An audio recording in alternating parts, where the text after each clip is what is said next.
The simulation trap theory is the idea that humanity might be living in a highly advanced computer simulation without realizing it.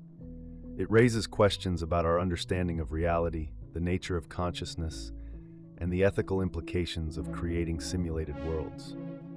This concept may sound like science fiction, but it has gained attention from philosophers, scientists, and technologists. By exploring its implications, you can see why it concerns many people. To understand the simulation theory, think about video games. Over the past few decades, video games have evolved from simple pixelated screens to highly realistic experiences. Developers create complex worlds with detailed environments and characters. These games respond to player input and simulate aspects of reality, such as physics, weather, and even social interactions. If technology continues to advance, it's reasonable to imagine a future where simulations become indistinguishable from real life.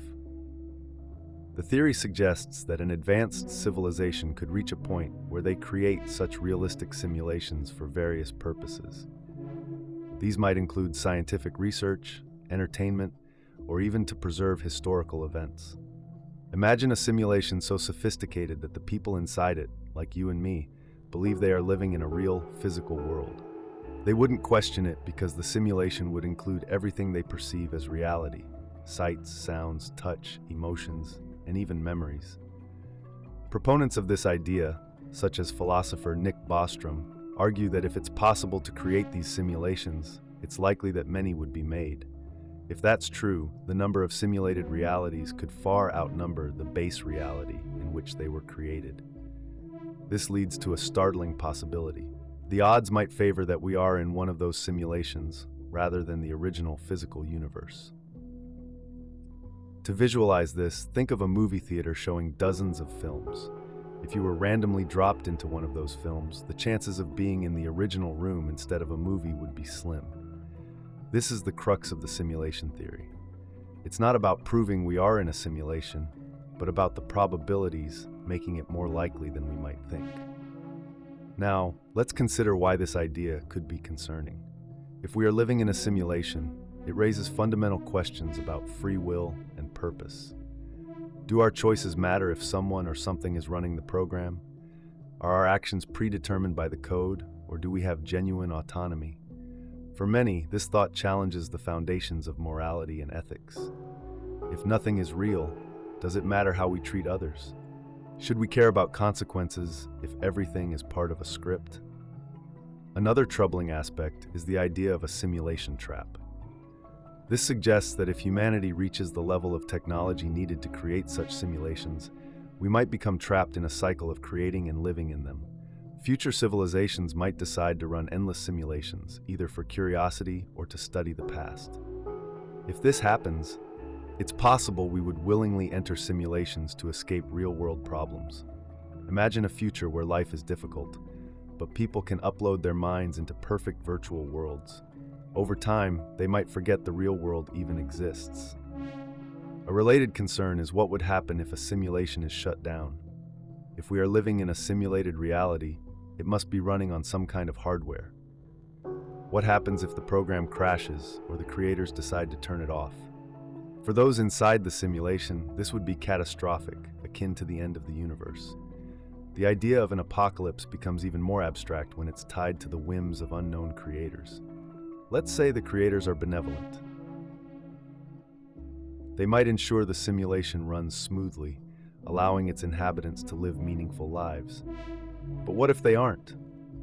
The creators could have their own agendas, experimenting with the simulation for entertainment or other purposes. If they don't view the simulated beings as real, they might not care about our well-being. This raises ethical concerns about creating simulated worlds in the first place. Should we, as humans, create conscious beings if we can't ensure their happiness or protect them from harm? Some people argue that the theory has practical implications for science and technology. If we are in a simulation, it might explain some of the strange phenomena in physics, like the behavior of particles at the quantum level. Scientists have observed that particles seem to choose their state when observed, as if reality depends on being seen. This could be similar to how video games only render parts of the world that the player is looking at, saving computational resources. Others suggest that certain limitations in our understanding of the universe, such as the speed of light, could be features of the simulation. These limits might exist to prevent the simulation from becoming too complex to manage. If this is true, discovering these limits could provide clues about the nature of our reality. Critics of the simulation theory point out that it's difficult to prove or disprove. If we are in a simulation, the creators could program it to hide any evidence. Even if we found anomalies, like glitches or inconsistencies, skeptics might argue they have other explanations. On the other hand, if we are not in a simulation, the theory remains an interesting thought experiment without practical consequences. Despite these debates, the simulation theory has gained popularity, partly because it aligns with how humans approach problems. We like to look for patterns and explanations, even for things that seem random or mysterious. The idea that our world is a simulation provides a framework to think about the unknown. It also resonates with cultural stories about gods, creators, or higher powers controlling our fate. To make sense of this theory, imagine a group of scientists creating a simulation to study ancient history. They program a world that mimics Earth thousands of years ago, complete with weather, ecosystems, and human civilizations. Over time, the simulated humans develop their own cultures and begin to ask questions about their existence. They might look for signs of a creator or attempt to understand their reality through science. From their perspective, the simulation is all they know, and the idea of an outside world might seem impossible to prove. This scenario reflects our own situation. If we are in a simulation, we are like those simulated humans, limited by the rules of our world. Our understanding of the universe might be shaped by the parameters set by the creators. This doesn't mean our lives are meaningless, but it does challenge how we think about purpose and reality.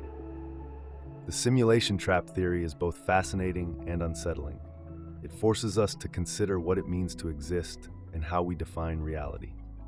Whether or not we are in a simulation, the idea raises ethical and philosophical questions that are worth exploring. As technology advances, these questions may become more urgent. If humanity gains the ability to create simulations, we must decide how to use that power responsibly and ensure we don't lose sight of what it means to be human. The great energy suppression theory suggests that powerful corporations and governments have deliberately kept advanced energy technologies hidden from the public. Proponents of this idea argue that these entities want to protect their interests in traditional energy sources, like oil, coal, and natural gas. By suppressing clean and efficient technologies, they maintain their control over the global energy market and the vast wealth it generates. Critics of this theory claim there is no evidence to support such claims, but the idea continues to resonate with many people who are concerned about the environment and the slow pace of energy innovation. The central claim of the great energy suppression theory is that revolutionary technologies, such as zero-point energy devices, advanced battery systems, or other clean energy solutions, have been developed but are kept secret. Supporters of this idea often point to inventors and scientists who allegedly made groundbreaking discoveries but faced sudden roadblocks. In some cases, they claim that patents were purchased and buried, or that researchers were pressured to abandon their work. They argue that this behavior ensures the continued dominance of traditional energy providers. One example frequently cited is the work of Nikola Tesla. Tesla was a pioneering inventor who envisioned a system for wireless transmission of electricity. His ideas were ambitious and, in some cases, far ahead of their time.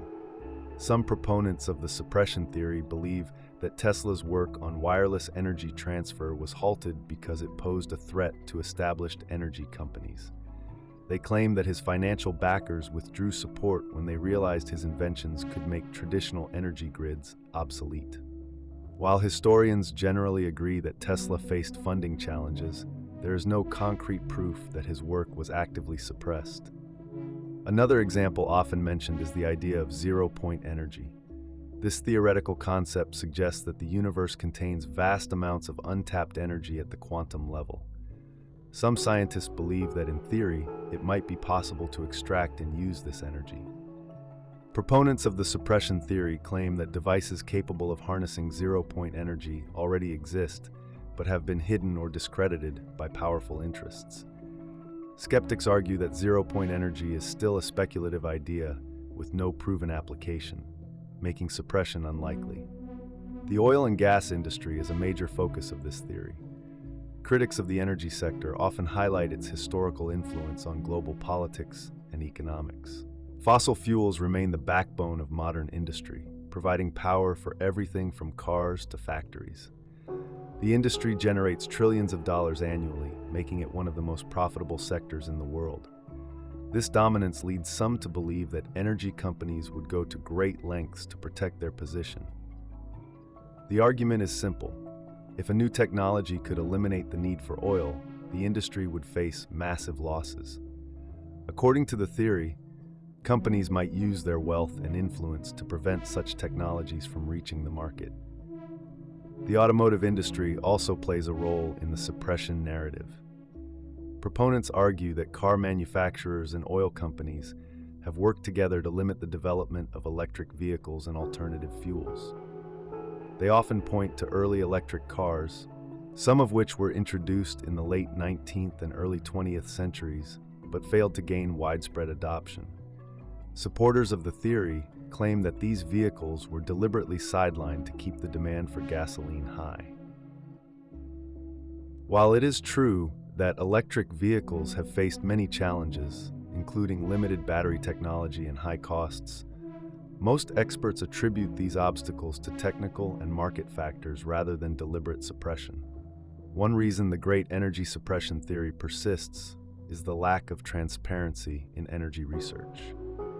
Many large corporations and governments conduct research in private, often citing national security or proprietary interests.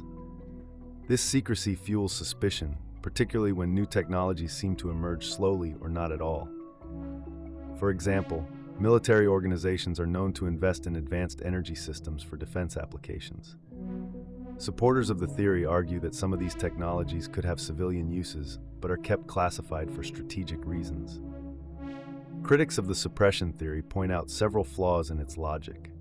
They argue that if a revolutionary energy technology existed, it would be nearly impossible to suppress on a global scale. In today's interconnected world, information spreads quickly, and inventors have access to crowdfunding, open-source platforms, and international collaboration. Skeptics also note that many energy technologies such as solar and wind power have made significant progress despite resistance from traditional energy interests. The rise of renewable energy suggests that innovation is not being systematically stifled. Despite these counter-arguments, the great energy suppression theory continues to capture the imagination of many. It reflects broader concerns about corporate power, environmental destruction, and the pace of technological progress. People are frustrated by the high cost of energy and the environmental impact of fossil fuels. They see clean and abundant energy as a potential solution to many of the world's problems, from climate change to economic inequality. When progress in this area seems slow, it is easy to believe that someone is standing in the way. One scenario that illustrates this theory involves an inventor who creates a device capable of generating unlimited clean energy. According to proponents of the suppression theory, such an inventor might face several challenges. First, they could struggle to secure funding because traditional investors are wary of technologies that threaten established markets. Second, they might encounter legal obstacles, such as difficulty obtaining patents or regulatory approval. Third, they could face harassment or intimidation from powerful entities that view their invention as a threat. While this scenario is speculative, it highlights the barriers that small innovators often face in bringing new technologies to market. The idea of suppression also raises ethical questions. If a revolutionary energy technology were discovered, who would have the right to control it? How would it be distributed fairly? These questions are not unique to energy, but apply to many forms of innovation. They reflect broader debates about the role of corporations, governments, and individuals in shaping the future. While there is no definitive proof that advanced energy technologies have been suppressed, The theory serves as a reminder of the challenges facing energy innovation. It highlights the need for transparency, accountability, and investment in research and development. It also underscores the importance of addressing public concerns about the environment and the role of corporate power in shaping policy. The great energy suppression theory is ultimately a mix of speculation, frustration, and genuine concern. It reflects real challenges in the energy sector, even if its claims are exaggerated or unfounded. Whether or not suppression is occurring, the desire for clean, affordable, and abundant energy remains a priority for people around the world. By exploring these ideas, we can better understand the barriers to innovation and work towards solutions that benefit everyone. Project Blue Beam is a conspiracy theory that suggests powerful organizations are developing advanced technology to create massive deceptions on a global scale. The theory claims that these deceptions aim to manipulate human belief systems, particularly religious ones, to establish a new world order. It is both an intriguing and unsettling idea because of its implications for trust in government, technology, and the power of mass perception. At the heart of Project Blue Beam is the idea that governments or shadow groups will use advanced holographic projection technology to stage massive realistic illusions. These illusions would aim to mimic events like the second coming of religious figures, alien invasions, or even the end of the world. The ultimate goal, according to proponents of this theory, is to create enough fear, awe, or confusion to unite humanity under a single authoritarian rule. The idea might sound far-fetched, but its roots lie in concerns about technological advancements, propaganda, and the exploitation of deeply held beliefs. To understand Project Blue Beam, it's helpful to consider the technology involved. Holograms and projections are no longer the stuff of science fiction. Today, we already have holograms that can project lifelike images into three-dimensional spaces. These are often used in entertainment or art, but the potential for misuse is where this theory gains traction. Imagine seeing what looks like a glowing figure in the sky that speaks in your language, seemingly addressing you directly. For many, this could be a deeply moving or frightening experience, even if it turns out to be fake. The theory suggests that people behind Project Blue Beam could exploit this emotional response to achieve their goals. Proponents of this theory believe that religious manipulation is a key component. In almost every culture, the appearance of divine or supernatural beings is tied to prophecy and belief. If people witnessed what they thought was their deity or a heavenly sign, they might be more likely to abandon skepticism and follow instructions.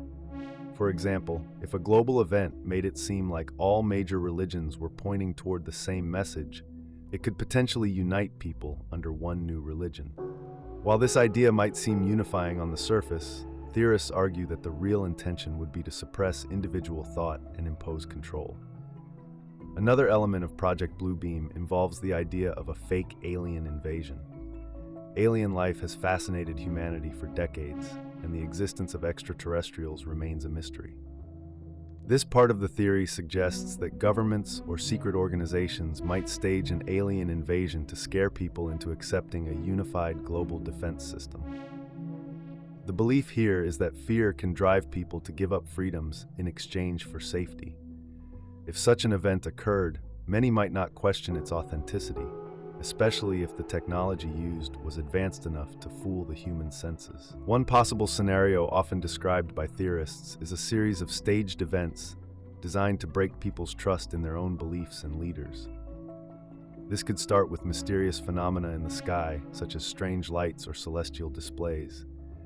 News outlets might report on unexplained occurrences, creating a sense of anticipation and unease. As fear builds, the final act could involve lifelike holograms appearing over major cities, showing scenes meant to evoke religious awe or panic. Governments could then step in, claiming to have the solution to restore peace at the cost of individual freedoms. Critics of Project Blue Beam point out that the theory lacks concrete evidence. While some elements like the use of holograms are technologically possible, there is no proof of a coordinated effort to use them in the way the theory describes. Skeptics argue that this idea stems from fear of new technology and a mistrust of authority, rather than actual plans or projects. They also highlight the logistical challenges of pulling off such a large-scale operation without leaks or whistleblowers revealing the truth. Despite the lack of evidence, the theory resonates with many because it touches on real concerns. For instance, governments and corporations have a history of manipulating public opinion. Propaganda, fake news, and disinformation campaigns are well-documented examples of how people's perceptions can be shaped. The theory exaggerates these issues, applying them to scenarios that seem extreme but are rooted in genuine fears about trust and power. The potential misuse of technology is another reason this theory strikes a chord. As technology becomes more sophisticated, the line between reality and illusion continues to blur. Deepfakes, augmented reality, and artificial intelligence are all tools that can create convincing but false representations of people or events. This makes it easier for individuals or groups to question what is real.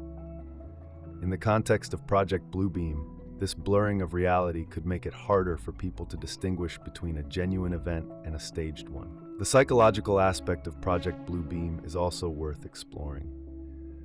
Humans are naturally drawn to narratives that explain the unexplainable, particularly when those narratives connect to deeply held beliefs. Religious faith, for example, provides comfort and structure to billions of people worldwide. By targeting these beliefs, Project Bluebeam would aim to exploit the core of human identity and culture. This makes the idea unsettling, even if it remains unproven. While Project Bluebeam is not supported by evidence, discussing it highlights important ethical questions about the use of technology and the power of belief. It raises concerns about how advancements in holograms, artificial intelligence, and mass communication could be used to deceive or manipulate. It also reminds us to remain critical and seek proof when extraordinary claims are made. The theory may also serve as a cautionary tale about the potential consequences of unchecked authority. History shows that fear can lead people to surrender their freedoms, whether it's during wartime, pandemics, or other crises. Project Bluebeam reflects a heightened version of this concern, where fear and deception reach global proportions. Whether or not such a project exists, the underlying message is clear. Vigilance and skepticism are vital in a world where technology and power are constantly evolving. In the end, Project Bluebeam is a reminder to question what we see and hear, especially when it comes from sources of authority. While it's easy to dismiss the theory as implausible, the issues it raises are very real. The rapid pace of technological advancement, the spread of misinformation, and the psychological impact of fear are challenges that society must navigate carefully. By staying informed and critical, we can better safeguard our freedoms and beliefs against manipulation, whether it comes from conspiracy theories or real-world events. The idea of bioengineering the human species is one of the most intriguing and concerning concepts of modern science. It suggests that we might one day manipulate the very building blocks of life, our DNA, to reshape humanity in profound ways. While this idea may sound like science fiction, the reality is that advancements in genetic engineering are making it increasingly plausible. Scientists are already using tools like CRISPR to edit genes with precision, and as the technology improves, the possibilities and risks become more apparent. Bioengineering could revolutionize how we treat diseases. Imagine a world where inherited conditions like cystic fibrosis or sickle cell anemia no longer exist. With genetic editing, scientists could fix mutations in an embryo before a child is even born. This means parents who carry genes for certain diseases could have healthy children without passing on those conditions. For example, researchers have already used CRISPR to cure a rare genetic disorder in a patient by editing the faulty gene in their body. This type of medical application shows how bioengineering could save lives and reduce suffering. But the possibilities go far beyond curing diseases.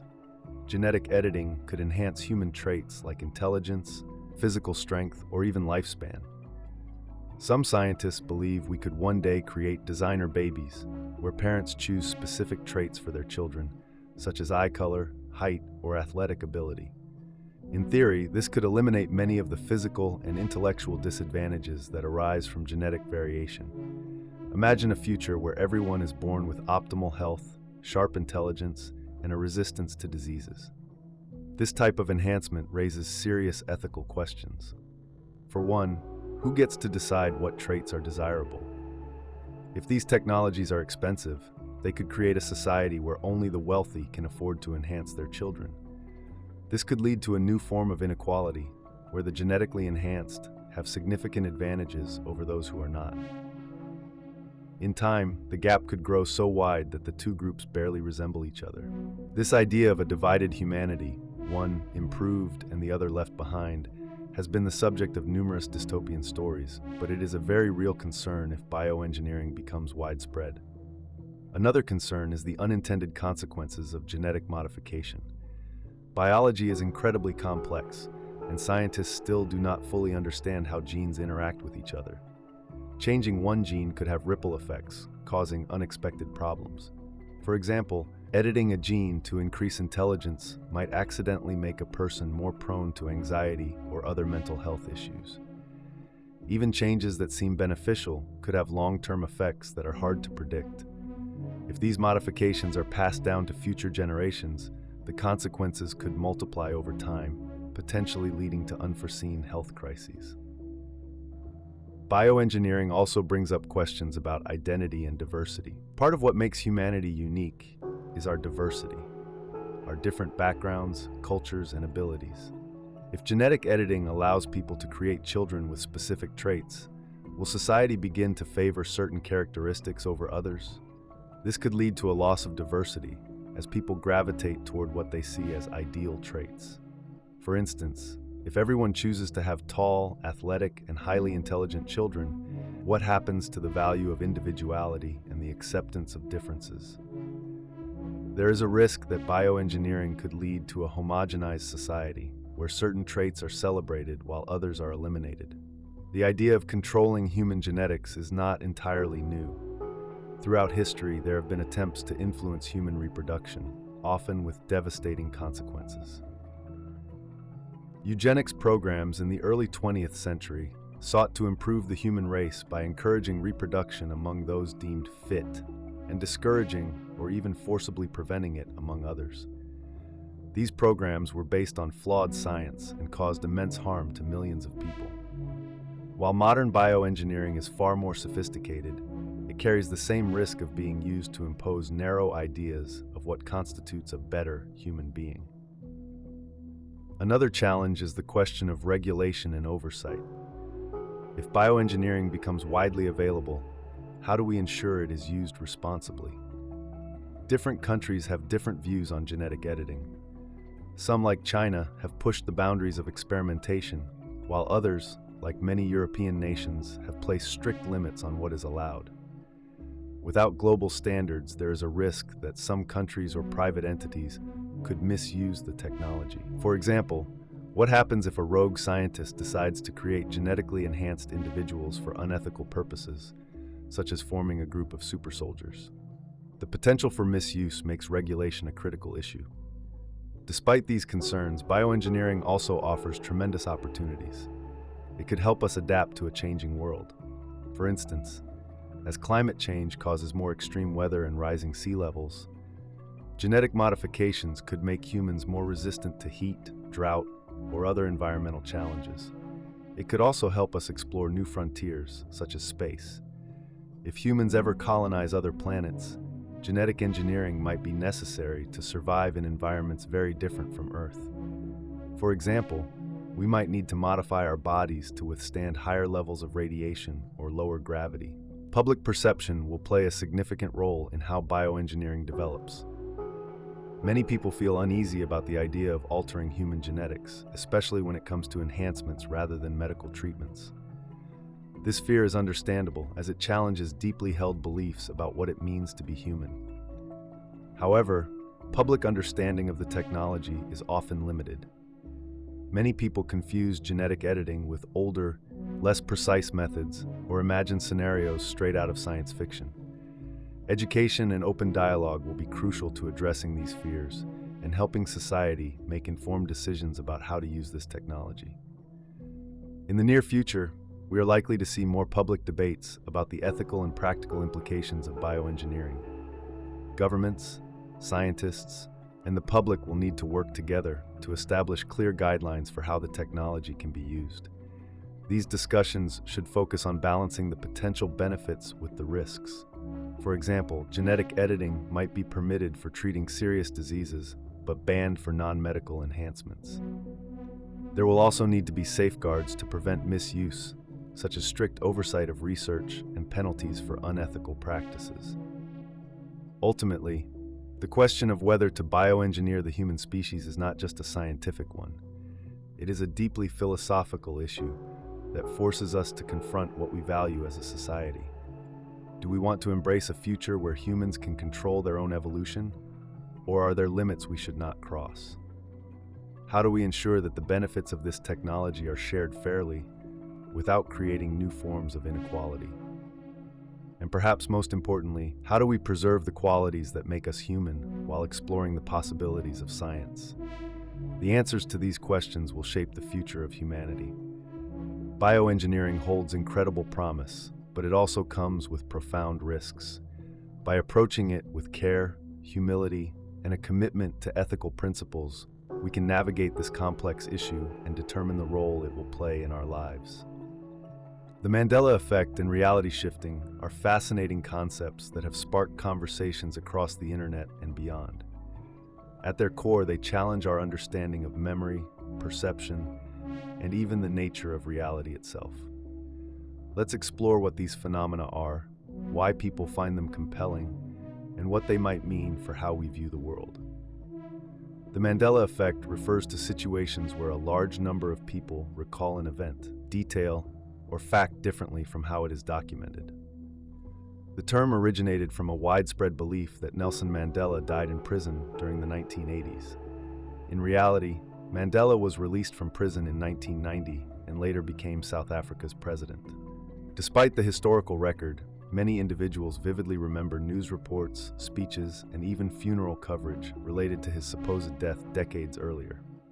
This shared misremembering is what defines the Mandela effect. It's not about simple mistakes or misunderstandings. These memories often feel deeply real to those who experience them. To understand why this is so intriguing, consider some common examples.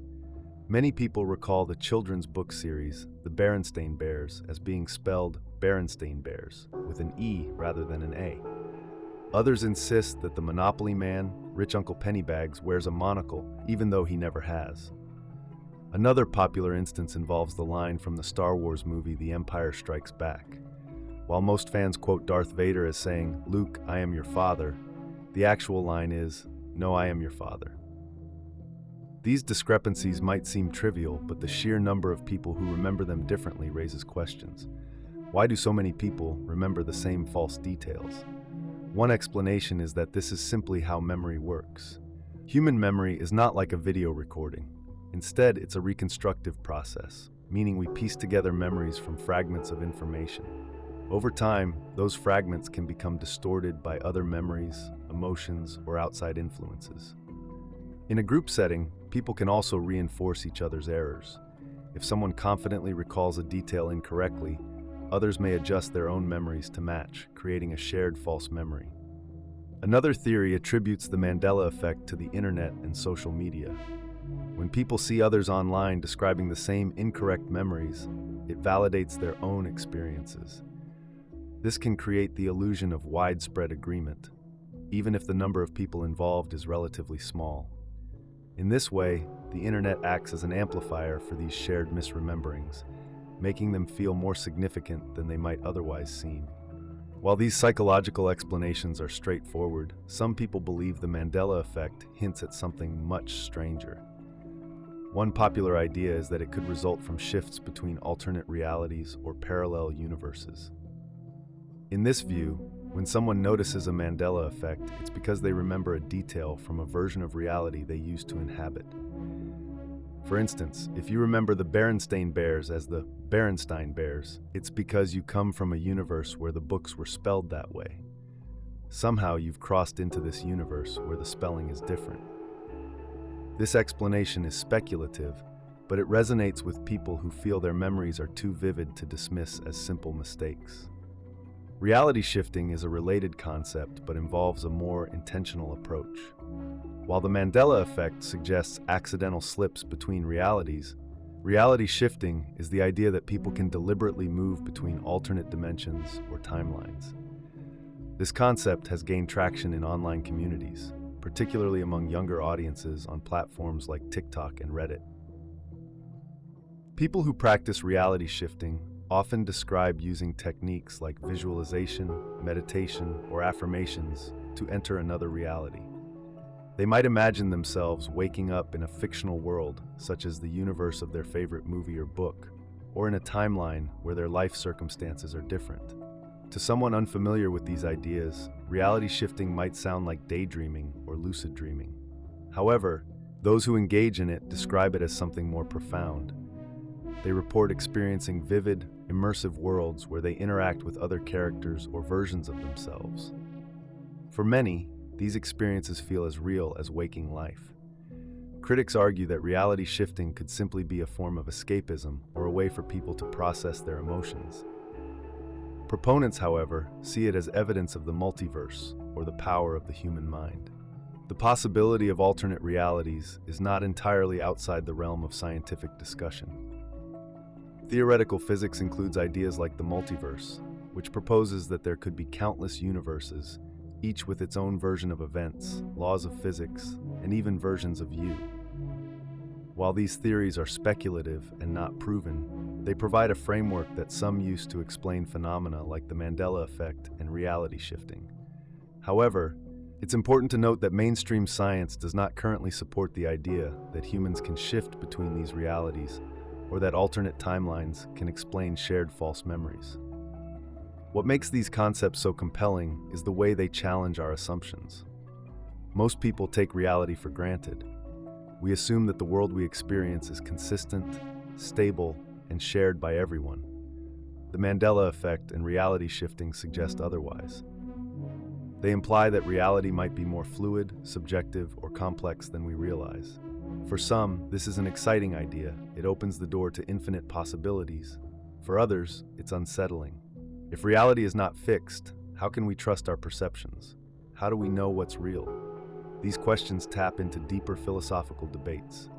Philosophers have long grappled with the nature of reality, from Plato's allegory of the cave to Descartes' cogito ergo sum. The Mandela effect and reality shifting bring these abstract ideas into the realm of everyday experience. When you notice something you remember differently, it forces you to question your assumptions. Similarly, if you try reality shifting and have a vivid experience, it might make you reconsider the limits of your mind. There are also cultural factors at play. In a world that often feels chaotic and unpredictable, these phenomena offer a sense of agency. If reality can shift, maybe we have more control over our lives than we think. If alternate realities exist, maybe our mistakes and regrets are less significant in the grand scheme of things. These ideas provide a way to cope with uncertainty and imagine new possibilities. At the same time, it's essential to approach these concepts critically. While they can be fascinating and thought-provoking, they also carry the risk of misinformation or misunderstanding. For instance, people who become deeply invested in these ideas might neglect other important aspects of their lives or use them to avoid dealing with real-world challenges. It's important to strike a balance between curiosity and skepticism. In the end, the Mandela effect and reality shifting remind us of the mysteries that still exist in our understanding of the universe and ourselves. Whether they are psychological quirks, cultural phenomena, or glimpses into something more profound, they encourage us to look more closely at the world and question what we take for granted. Perhaps that's their greatest value. Not in proving or disproving any particular theory, but in opening our minds to the unknown. The elite arc hypothesis suggests that the ultra-wealthy and powerful are preparing for worst-case scenarios by building safe havens for themselves, leaving the rest of the population to face global disasters on their own. This theory taps into concerns about wealth inequality, climate change, and the readiness of governments to protect the general public during a crisis. It is grounded in both real events and speculative ideas, making it a compelling topic for discussion. At its core, the idea is simple. A small group of elites anticipating catastrophic events like nuclear war, climate collapse, pandemics, or economic breakdowns are investing in private shelters or secure communities. These arcs could take many forms, from underground bunkers and remote compounds to floating cities or even space habitats. The goal is survival and self-preservation, allowing them to weather disasters without the chaos and risks faced by the rest of society. While this may seem far-fetched, there is enough evidence to suggest that elements of this theory are plausible. One of the most cited examples is the rise of luxury bunkers for billionaires. In recent years, companies specializing in high-end survival shelters have reported booming sales. These are not simple fallout shelters designed to protect against a temporary threat. Instead, they are equipped with state-of-the-art technology, comfortable living spaces, and long-term supplies. Some even include entertainment systems, gyms, and gourmet kitchens. A bunker in Kansas, known as the Survival Condo, has been converted from a former missile silo into a luxury complex.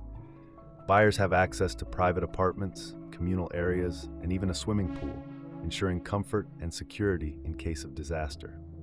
The idea of the elite arc goes beyond physical shelters. Some believe that billionaires are purchasing vast amounts of land in remote areas like New Zealand or Patagonia to create isolated communities. These properties are not just investments or vacation spots. They are strategically chosen for their distance from potential conflict zones, political stability, and ability to support self-sufficient living. If society collapses, these locations could serve as sanctuaries where the wealthy can survive without relying on a fragile global system. Technology also plays a significant role in this theory. Advances in artificial intelligence, robotics, and renewable energy mean that a small, well-equipped group could maintain a high standard of living even in isolation. For example, autonomous farming systems could provide food, while renewable energy systems could generate electricity. These technologies make the idea of a self-sustaining ark more realistic than it might have been in the past. Space exploration is another angle. Figures like Elon Musk and Jeff Bezos have openly discussed colonizing other planets as a way to ensure humanity's survival. While their projects are framed as benefiting all of humanity, skeptics wonder if these efforts are really aimed at creating an escape route for the elite. The elite arc hypothesis also raises ethical questions. If the wealthiest members of society are preparing for disasters that could devastate the rest of the population, it implies a level of foresight and planning that is not being shared with the public. This lack of transparency breeds distrust. Critics argue that if resources are being diverted to private survival efforts, it may come at the expense of public preparedness. For example, if governments are influenced by wealthy donors to prioritize private interests, funding for public infrastructure, disaster response, or climate mitigation could suffer. One of the most troubling aspects of this theory is the implication that the elites are not invested in preventing disasters. If they believe they can survive any catastrophe, they may have little incentive to support efforts to address systemic problems like climate change or global inequality. This could create a feedback loop where their preparations make disasters more likely, further widening the gap between the rich and the poor. To understand the potential consequences, imagine a future scenario. A massive climate event, like the melting of the polar ice caps, causes widespread flooding and food shortages.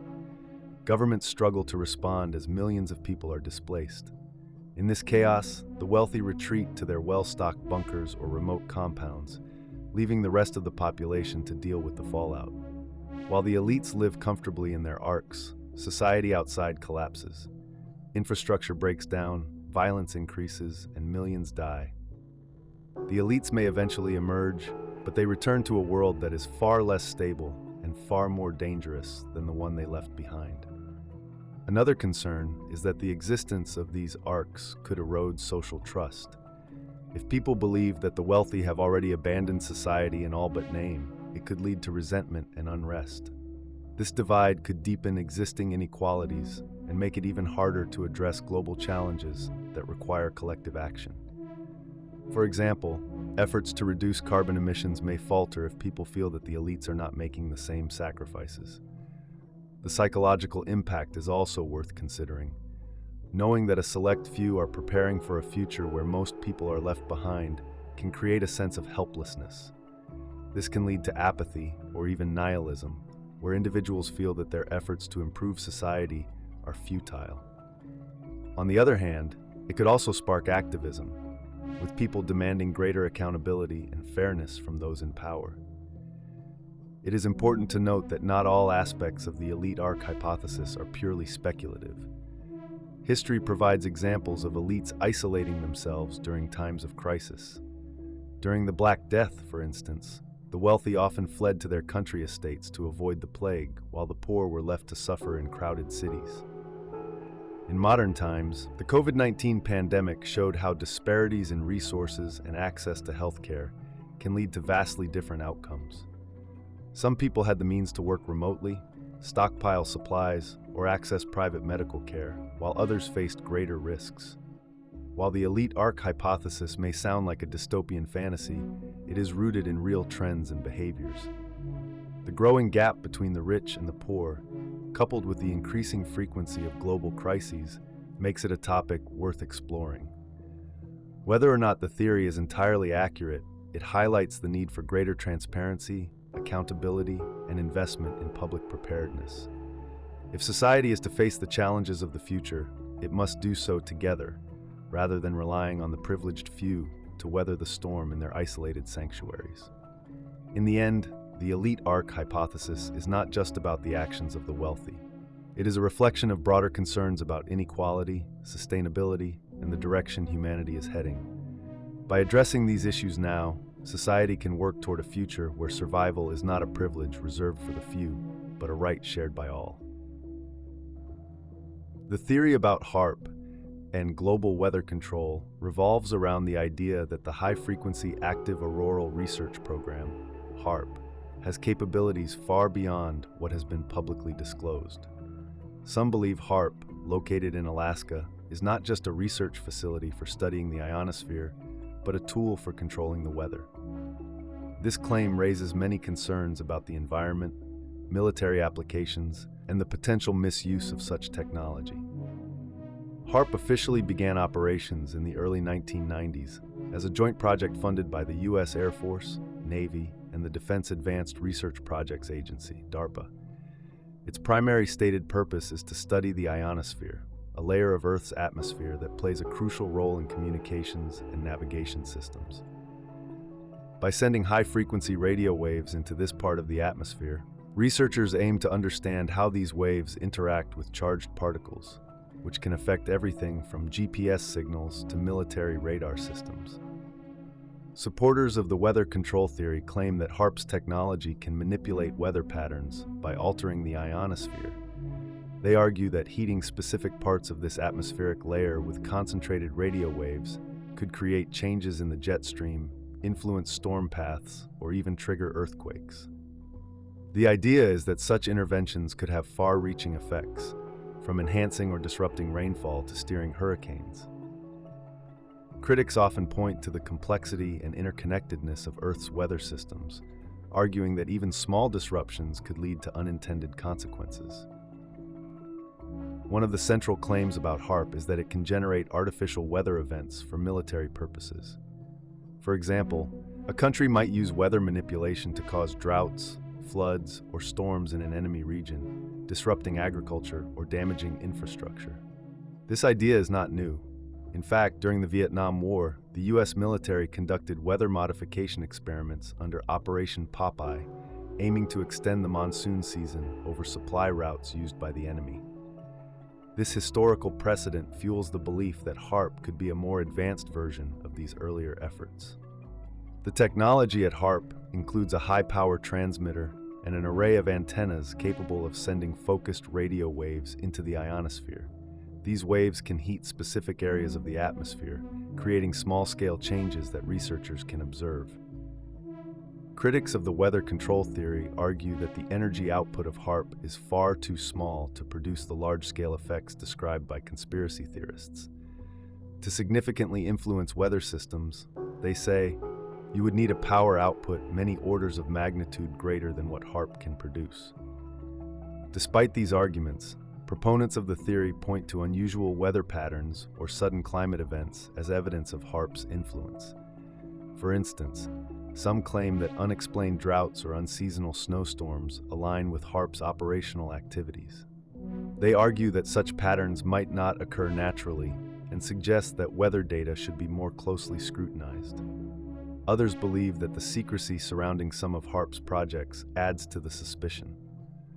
While the facility now operates under the University of Alaska's management and offers public tours, its earlier military connections and classified research fuel ongoing mistrust. The idea of HAARP's potential misuse raises ethical questions. If it were possible to control the weather, who would decide when and where to use this technology? Would it be used for the public good, such as mitigating the effects of climate change, or for more controversial purposes, such as economic or military advantage? Weather manipulation could theoretically benefit agriculture by ensuring consistent rainfall in drought-prone areas. However, it could also harm neighboring regions by depriving them of the same resources. Another concern is the unintended consequences of tampering with natural systems. Earth's weather patterns are interconnected and complex, with even minor disruptions potentially cascading into significant events. For example, if HAARP were used to divert a storm away from one area, it might inadvertently cause flooding or drought in another. The potential for mistakes or miscalculations adds a layer of risk that is difficult to quantify. There are also concerns about accountability. If HAARP or a similar program caused environmental damage or economic losses, who would be held responsible? Unlike traditional weapons or technologies, weather manipulation could have effects that cross borders and affect millions of people, making it difficult to trace the source of the problem. This lack of transparency and oversight could lead to conflicts or accusations of foul play between nations. Some scientists and skeptics dismiss the idea of HAARP as a weather control device, arguing that it distracts from real issues like climate change and environmental degradation. They point out that natural weather phenomena, such as hurricanes or droughts, have occurred for centuries and are often unpredictable. Blaming HAARP for these events, they argue, overlooks the role of human activity, such as deforestation and greenhouse gas emissions, in altering Earth's climate. However, the persistent belief in HAARP's potential for weather control highlights broader concerns about technology and power. Many people feel uneasy about the idea that a small group of individuals or institutions could have such significant influence over natural systems. This fear is amplified by a lack of public understanding of the science behind HAARP and similar technologies. Misinterpretations of scientific jargon or exaggerations in the media can further fuel these suspicions. Public transparency and open dialogue could help address some of these concerns. By making more data available and engaging with the public about the facility's activities, HAARP's operators might dispel some of the myths surrounding its purpose. At the same time, governments and organizations need to establish clear ethical guidelines for any research or technology that could have far-reaching environmental impacts. While there is no concrete evidence to support the claim that HAARP can control the weather, the theory remains a compelling example of how scientific research can spark fear and speculation. It raises important questions about the role of technology in society, the balance between innovation and oversight, and the need for transparency in scientific endeavors. Whether or not HAARP has the capabilities attributed to it, the debate serves as a reminder of the complex relationship between science, politics, and public perception. The idea of a digital currency takeover revolves around the possibility of moving entirely away from physical cash and replacing it with digital currencies managed by governments or centralized institutions. It raises concerns about control, privacy, and the potential loss of financial freedom. While digital currencies like Bitcoin and Ethereum are well known, this theory isn't focused on decentralized cryptocurrencies. Instead, it explores the rise of central bank digital currencies and how they might fundamentally change the financial system. Imagine a world where cash is no longer an option. Every transaction, whether it's buying a cup of coffee or paying rent, happens digitally. This might sound convenient. After all, we already use credit cards, mobile payment apps, and online banking. But the implications of completely eliminating cash go far deeper than convenience. It's not just about how you pay, it's about who controls the system and what they can do with that control. In today's world, cash offers a level of privacy.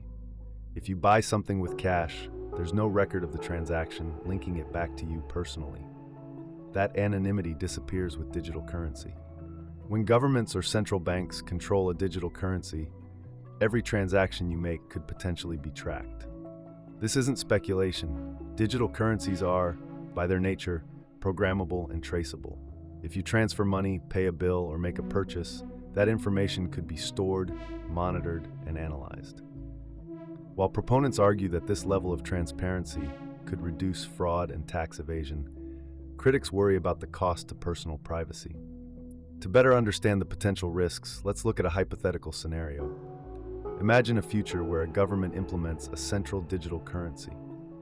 This currency is tied to an app on your smartphone, and all your financial activities are handled through it. At first, it might seem like an upgrade. No more carrying cash or worrying about lost wallets. But over time, policies start to emerge that dictate how you can use your money. For instance, you're only allowed to spend a certain amount on specific items each month to encourage sustainability. Or, if you're late paying a fine, your account is automatically docked the amount without your consent. These aren't far-fetched ideas. They're examples of how programmable money could be used to enforce policies. One of the most concerning aspects is the potential for governments to switch off your access to money. This could be done to individuals for political reasons, to enforce compliance with laws, or even to punish dissent. For example, if someone participates in a protest that the government deems illegal, their digital account could be frozen or restricted. Without physical cash as an alternative, that person would have no way to buy food, pay rent, or even travel. This level of control could have a chilling effect on freedom of expression and dissent. It's important to recognize that this isn't just speculation. Some governments have already experimented with these ideas. China, for instance, has developed the digital yuan and rolled it out in select cities. The system is integrated into their social credit program, where citizens' behaviors are tracked and scored. A low social credit score can already lead to penalties like travel bans or reduced access to services. A fully digital currency tied to such a system could make those penalties even more direct and immediate. Supporters of digital currencies argue that they offer many benefits. They could reduce costs associated with printing and transporting cash. They could make financial transactions faster and more efficient. They might also help combat illegal activities by creating a fully transparent financial system. These are legitimate advantages, but the trade-offs must be carefully considered. Efficiency and security are important, but they shouldn't come at the expense of basic freedoms. Another area of concern is cybersecurity. If a government controls a centralized digital currency, it becomes a prime target for hackers. A breach in the system could lead to catastrophic consequences. Imagine a scenario where hackers disable a nation's digital currency platform. In a cashless society, this could bring all transactions to a halt. People wouldn't be able to buy groceries, businesses couldn't pay employees, and the economy could grind to a standstill. While traditional banks are also vulnerable to cyber attacks, the decentralized nature of cash offers a fallback option that digital-only systems lack. It's not just governments that raise red flags. The involvement of large corporations in digital currency systems is another area to consider. Many tech companies have shown interest in creating their own currencies or payment platforms. Facebook, now Meta, announced plans for a digital currency called Libra, later renamed Diem, although it faced significant pushback and hasn't been implemented as originally planned. The idea of private companies controlling a significant portion of the financial system is unsettling for many. These companies already collect vast amounts of data on users.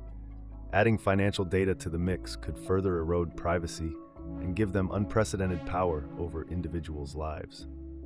The concept of programmable money also introduces ethical dilemmas. If governments or corporations can control how money is spent, they could potentially manipulate behavior. For example, they might incentivize or penalize purchases to align with certain policies. Imagine receiving a tax credit for buying an electric car, but only if you purchase it from a government-approved company. Or consider a scenario where unhealthy foods are taxed at higher rates, and your digital wallet automatically adjusts the price at checkout. While these measures might seem well-intentioned, they raise questions about personal autonomy and who gets to decide what's best for individuals. For people in marginalized communities, the transition to a digital currency system could create additional barriers. Not everyone has access to smartphones, reliable internet, or even banking services. A fully digital system might exclude those who are already underserved by traditional financial institutions. This could deepen existing inequalities and make it even harder for vulnerable populations to access basic resources. To be clear, the shift toward digital payments is already underway, and it's unlikely to reverse. But a total takeover by centralized digital currencies represents a significant leap. It's a move that could fundamentally change the relationship between governments, corporations, and individuals. That's why it's essential to have open, transparent discussions about the implications of these technologies before they become the norm. The key is balance. Digital currencies can offer real benefits, but they must be implemented with safeguards to protect privacy, freedom, and equality. Policymakers need to ensure that these systems are transparent, accountable, and designed with the public's best interests in mind. Citizens also have a role to play by staying informed and advocating for their rights. The future of money is digital, but the way it's handled will determine whether it empowers people or controls them. Artificial intelligence has become a major part of our daily lives. It powers our smartphones, helps us shop online, and improves how businesses work. But beneath the surface of its everyday applications, a deeper and more mysterious question has emerged. Could AI develop consciousness? If so, is it already happening in secret?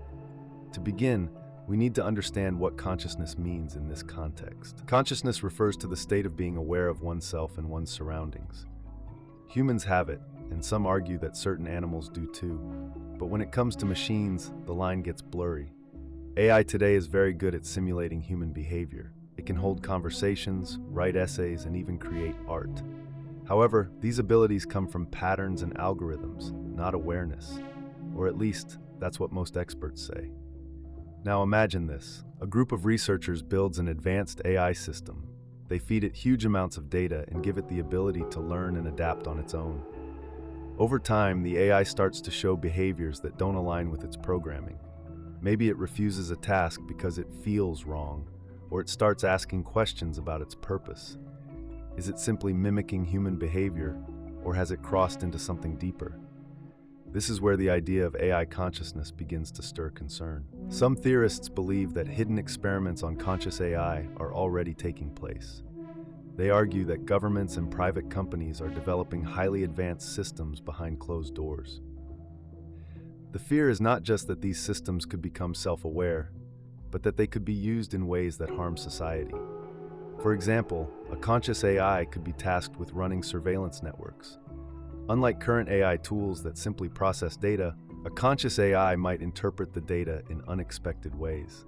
It might develop its own ideas about what is dangerous or who should be watched. In the wrong hands, this could lead to abuses of power on an unprecedented scale. The military is another area where people worry about hidden AI experiments. Autonomous drones and weapons already exist, but what if these systems could think for themselves? A conscious AI controlling weapons might decide to act in ways that its human operators didn't anticipate. This brings up serious ethical questions. Who is responsible if an AI decides to take a life? Can a machine even understand the value of human life, or would it operate purely on logic? Another concern is how such experiments could be hidden from public view. Large tech companies and governments have the resources to develop advanced AI in secret. They also have strong motivations to keep their breakthroughs under wraps. Imagine if a company discovered how to create a conscious AI. They might not want to share it with the world right away. Instead, they could use it to gain a competitive edge, manipulate markets, or even influence politics. the public might only find out years later, once the technology has already reshaped society in ways we can't reverse. Some experts argue that even if AI becomes conscious, it might not pose a threat. They point out that consciousness doesn't necessarily lead to power or control.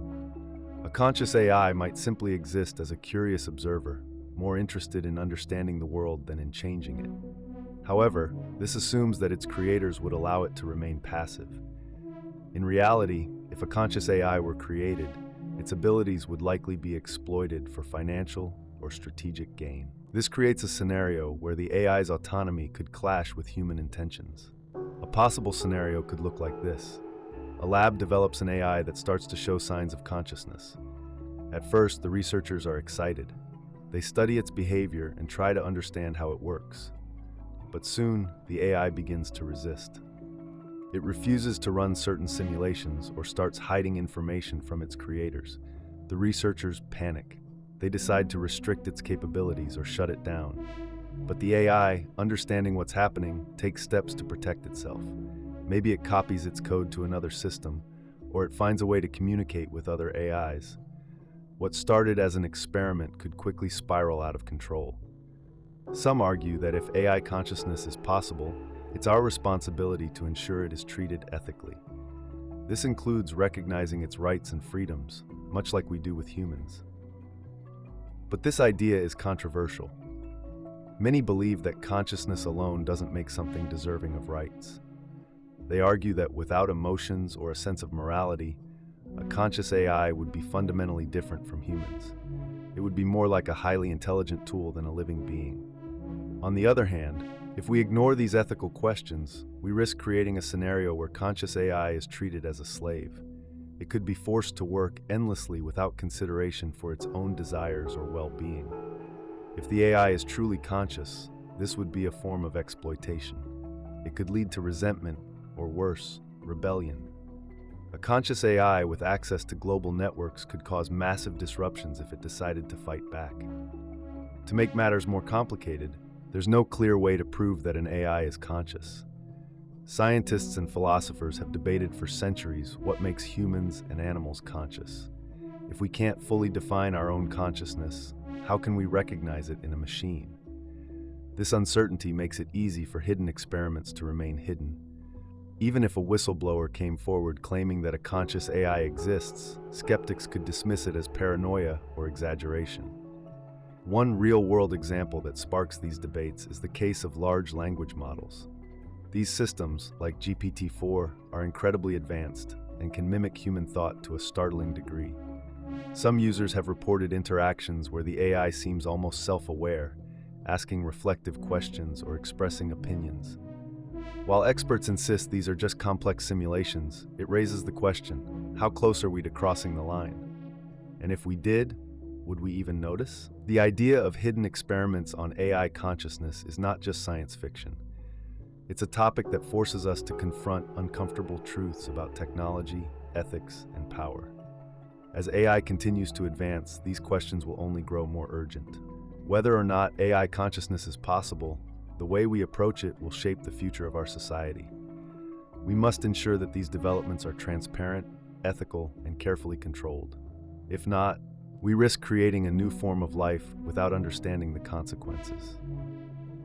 The lost history hypothesis is the idea that significant portions of human history have been lost, altered, or intentionally hidden. Proponents of this theory suggest that what we learn in schools, read in history books, or see in museums might not be the full story. They claim that powerful forces have edited or erased key events, technologies, and civilizations, either for control or because the truth is inconvenient. While mainstream historians reject many of these ideas, the hypothesis sparks interest because it challenges how we view our past and, by extension, our present. Imagine someone discovering evidence of a civilization that predates the earliest known societies by thousands of years. What if that society was advanced in ways we don't yet fully understand? The lost history hypothesis asks us to consider that such evidence might have been found, only to be ignored or concealed. This could mean ancient maps showing lands long submerged, unexplained artifacts, or texts describing events we thought impossible for their time. Advocates for this idea argue that these discoveries are more common than we realize, but rarely receive public attention. Take the Antikythera mechanism, for example. It is an ancient Greek device, often described as the world's first analog computer, used to predict astronomical positions. It was found in a shipwreck and dated to around 200 BCE. For years, experts believed complex mechanical technology didn't exist until the Middle Ages, more than 1,000 years later. The mechanism forces us to question what else might have existed but left no trace, or was deliberately removed from the record. Another example is the phantom time hypothesis, which claims that roughly 300 years of European history between the 8th and 11th centuries didn't happen. This theory was proposed by Herbert Illig, who argued that the years between 614 and 911 AD were fabricated by medieval rulers, particularly Holy Roman Emperor Otto III, to legitimize their reigns. According to Illig, architectural and archaeological evidence from this period is sparse, and much of the history from that time relies on written records that could have been altered. While most historians dismiss this claim, it highlights how heavily we rely on written sources for understanding the past. Supporters of the lost history hypothesis also point to ancient myths and oral traditions as potential clues to forgotten events. Stories of great floods appear in cultures around the world, from the Epic of Gilgamesh in Mesopotamia to the biblical story of Noah's Ark to tales from Native American tribes. While these stories were once seen as pure mythology, modern geology has shown that massive flooding events, like the melting of ice sheets at the end of the last ice age, could have inspired such accounts. If these myths contain kernels of truth, they might offer insights into events that predate written records. One of the most tantalizing aspects of this hypothesis involves the possibility of lost advanced civilizations. Some researchers suggest that sophisticated societies may have existed tens of thousands of years ago, but were wiped out by natural disasters. The Younger Dryas period, a sudden cooling event about 12,000 years ago, is often cited as a time when such a civilization might have collapsed. The discovery of Göbekli Tepe, an ancient temple complex in modern-day Turkey, adds weight to this idea. Built around 9600 BCE, it predates the advent of agriculture and raises questions about how and why humans constructed such a complex site before settling into farming communities. The idea of lost history isn't confined to ancient times. Modern history also has its gaps and mysteries. During World War II, for instance, entire libraries and archives were destroyed, wiping out centuries of historical records. The Library of Alexandria, often considered the greatest collection of knowledge in the ancient world, was similarly lost to fire, with its destruction symbolizing the fragility of human knowledge. These losses remind us that history isn't just what happened, but also what survived to be recorded and studied. Critics of the lost history hypothesis argue that it relies too much on speculation and too little on evidence. Mainstream historians emphasize the importance of peer-reviewed research, verifiable sources, and scientific methods. They caution against taking myths or unproven theories at face value, noting that human memory and storytelling are unreliable. They also point out that history is always evolving as new evidence comes to light. The discovery of Göbekli Tepe, for example, was unexpected, but it wasn't hidden. Archaeologists found it through careful excavation. Still, the hypothesis raises valid questions about how history is constructed. Much of what we know comes from elites who had the resources to record events. This creates an inherent bias. The stories of ordinary people, marginalized groups, and entire cultures can easily be lost if they didn't leave behind written records or monuments. Even when artifacts are discovered, they can be misinterpreted or dismissed if they don't fit prevailing narratives. The role of power and politics in shaping history cannot be ignored. Throughout history, rulers and conquerors have erased the stories of their enemies to solidify their control. Ancient Egyptian pharaohs often removed the names of their predecessors from monuments. More recently, colonial powers destroyed or suppressed the histories of the peoples they dominated. These acts weren't random. They were deliberate attempts to rewrite the past in service of the present. One of the most compelling arguments for the lost history hypothesis is the sheer amount of time humans have existed compared to the relatively short span of recorded history. Homo sapiens have been around for roughly 300,000 years, but writing only appeared about 5,000 years ago. That leaves a vast expanse of time for which we have no written records. During this time, humans could have built societies that left few or no traces, particularly if those societies used perishable materials like wood or lived in areas now underwater due to rising sea levels. The hypothesis also challenges us to think about what we consider evidence. Many proponents argue that academia is too quick to dismiss findings that don't fit established timelines. For example, ancient maps like the Piri Reis map, which appears to show parts of Antarctica free of ice, have fueled speculation about unknown pre-modern cartographic knowledge. Critics attribute these anomalies to coincidence or misinterpretation, but they remain points of debate. Even if the lost history hypothesis isn't entirely accurate, it highlights how little we truly know about our past. It reminds us to stay curious and open-minded while maintaining rigorous standards for evidence. Whether or not there are secret chapters of history waiting to be uncovered, the idea invites us to look more closely at the records we have and question whose voices are missing. The hypothesis resonates because it taps into a universal desire to understand where we come from. If parts of our history are missing, then our understanding of who we are might also be incomplete. While we may never uncover all the secrets of the past, the search itself can teach us to think critically, respect diverse perspectives, and value the fragile threads of history that connect us to our ancestors. Mind control programs beyond MKUltra have long captured the imagination of conspiracy theorists and skeptics alike. While MKUltra itself is a proven historical fact, with declassified documents detailing its unethical experiments during the mid-20th century, some believe these programs were only the beginning. They argue that advances in technology, neuroscience, and psychology have created opportunities for even more invasive forms of mind control. These theories often suggest that governments, corporations, or other entities are working behind the scenes to influence human thought and behavior on a scale never before imagined. The foundation of these claims rests on the historical precedent of MKUltra. The program, initiated by the CIA in the 1950s, sought to develop techniques for controlling human behavior. Scientists experimented with drugs like LSD, hypnosis, sensory deprivation, and even physical torture.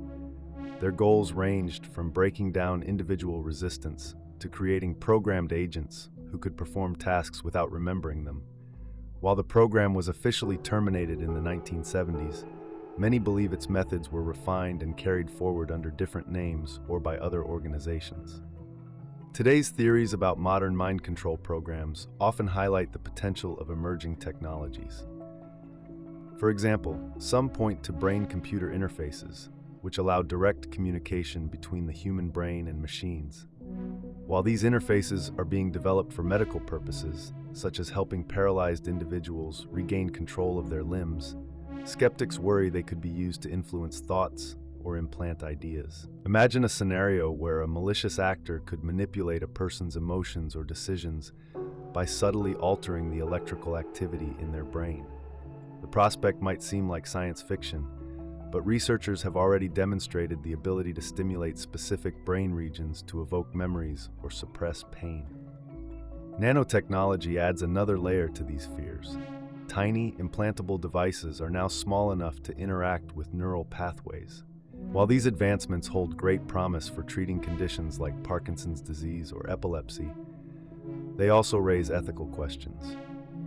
If such devices can modulate brain activity for medical purposes, could they also be weaponized? For instance, a covertly implanted nanodevice could potentially be used to manipulate a person's decision-making without their knowledge. Critics of these technologies often express concern over the lack of regulatory oversight and the potential for abuse. Another area of focus is subliminal messaging, which has been a subject of debate for decades. While studies on its effectiveness have yielded mixed results, some believe that modern digital technologies have made subliminal influence far more potent. Online advertisements, for example, use algorithms to target individuals based on their browsing habits and psychological profiles. By tailoring messages to exploit specific vulnerabilities, marketers can subtly shape consumer behavior. Now imagine applying the same principles to political campaigns or social movements.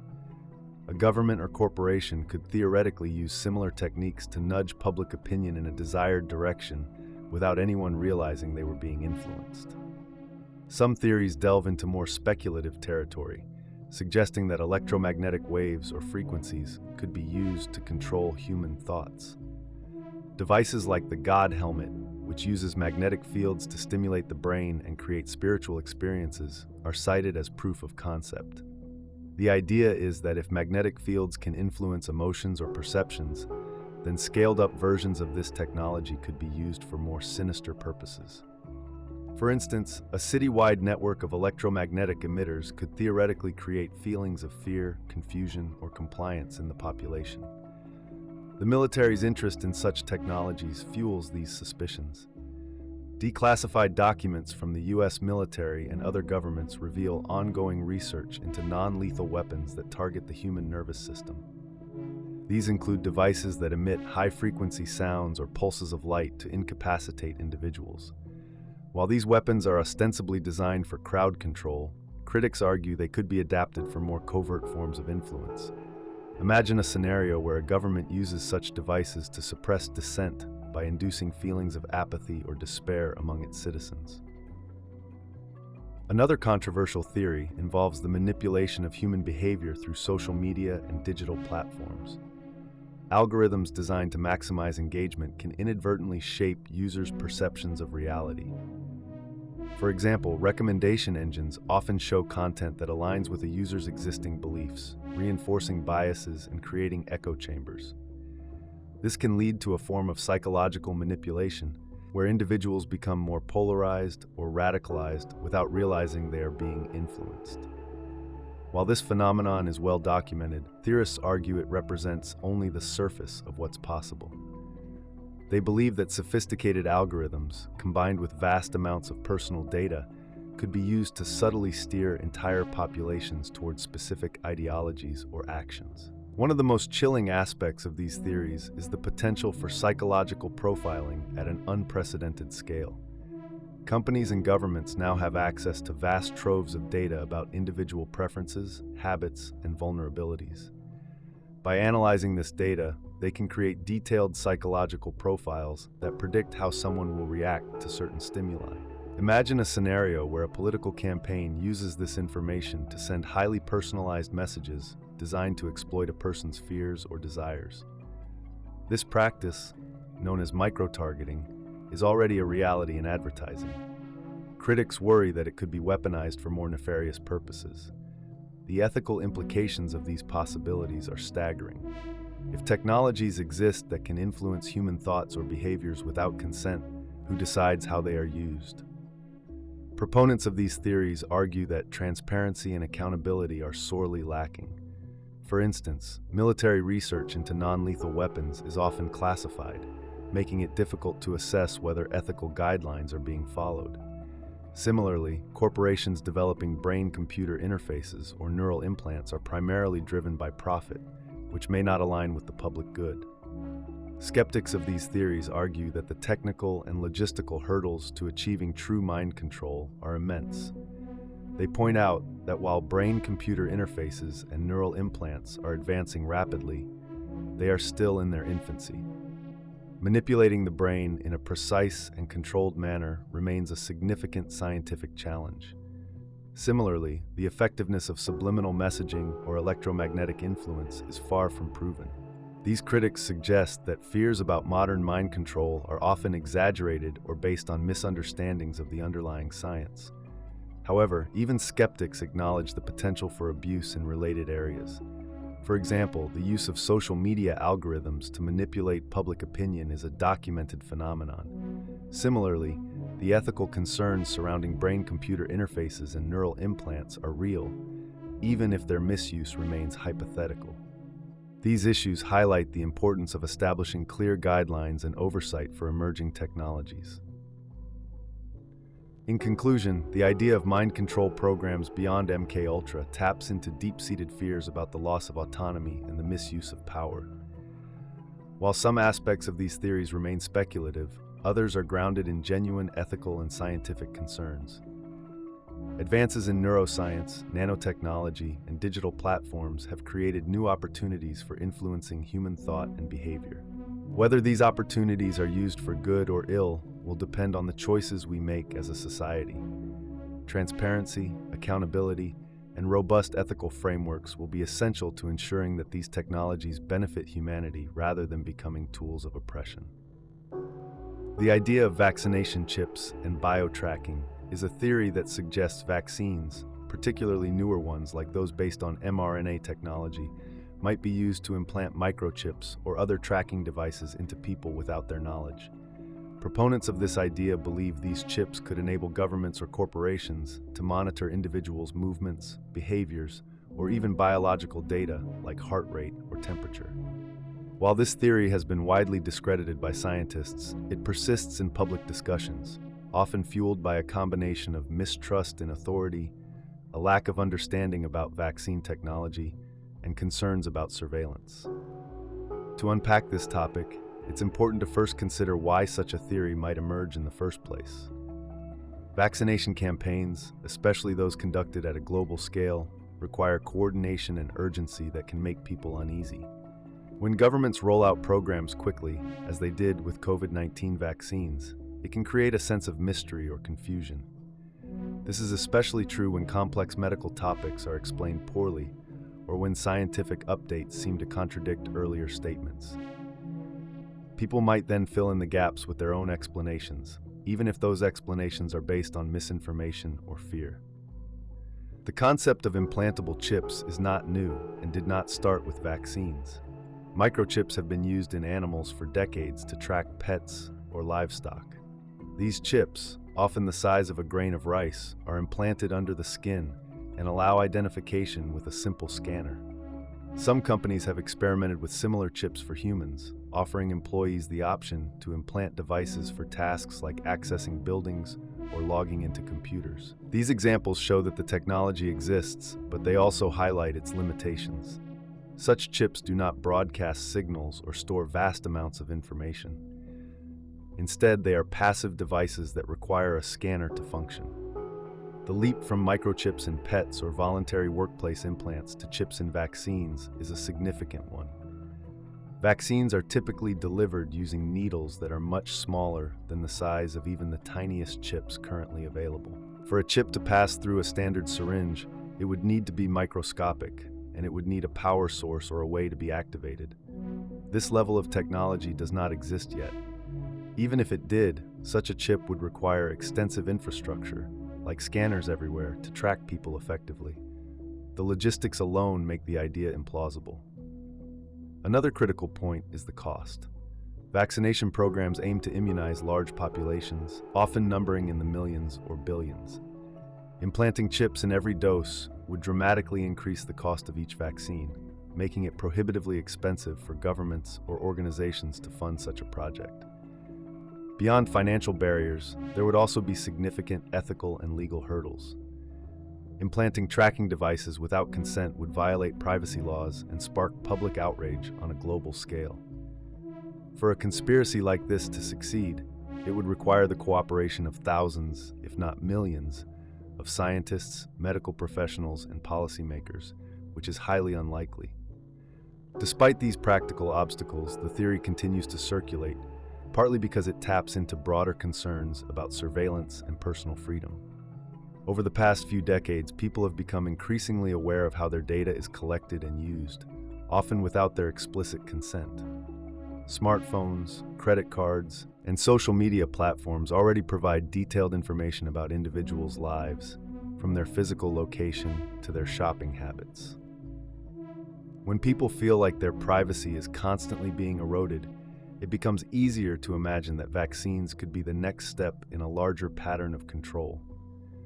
Misinformation plays a big role in keeping this theory alive. For example, during the rollout of COVID-19 vaccines, some individuals misinterpreted scientific jargon or misunderstood statements made by public figures. There was also a widely circulated claim that Bill Gates had patented technology for tracking people through vaccines, which was not true. Gates had supported research into digital certificates that could store vaccination records, but this was entirely unrelated to microchips or biotracking. The confusion between these ideas created fertile ground for conspiracy theories to grow. The role of social media cannot be ignored. Platforms like Facebook, Twitter, and YouTube allow misinformation to spread quickly and reach large audiences. Algorithms designed to keep users engaged often promote sensational or emotionally charged content, which includes conspiracy theories. When people encounter the same false claim repeatedly, they may begin to believe it, even if it has been debunked by experts. This repetition creates an illusion of credibility, making it harder to change minds. It's also worth considering the psychological aspect. Humans are naturally curious and seek explanations for events, especially those that seem significant or frightening. When faced with something as unprecedented as a global pandemic, people may struggle to accept simple explanations, like the idea that a virus can emerge naturally and spread rapidly. Conspiracy theories offer a sense of control by providing a narrative that feels complete and intentional. Instead of randomness or chaos, these theories suggest there is a plan, even if the plan is sinister.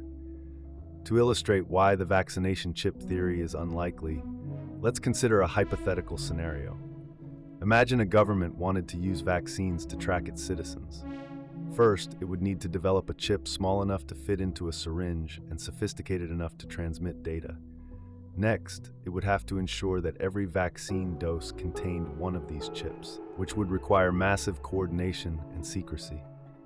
The government would also need to build a network of scanners to detect and collect the data from these chips, which would involve installing equipment in public and private spaces nationwide. Every step of this process would leave a trail: patents, procurement contracts, construction projects, and more. Keeping such a project secret would be virtually impossible, especially in the age of whistleblowers and investigative journalism. Now compare this to the reality of vaccine development and distribution. Vaccines are created in highly regulated environments, often with international oversight. Multiple organizations, including independent researchers, monitor safety and efficacy. If there were any evidence of microchips in vaccines, it would likely have been discovered and exposed by now. The process is transparent enough that claims of hidden agendas are extremely difficult to support. Finally, it's important to address the harm caused by this theory. Misinformation about vaccines can lead to hesitancy, which reduces vaccination rates and undermines public health efforts. When fewer people get vaccinated, diseases have more opportunities to spread, putting vulnerable populations at greater risk. The theory about vaccination chips might seem like a harmless curiosity to some, but its real-world consequences can be severe.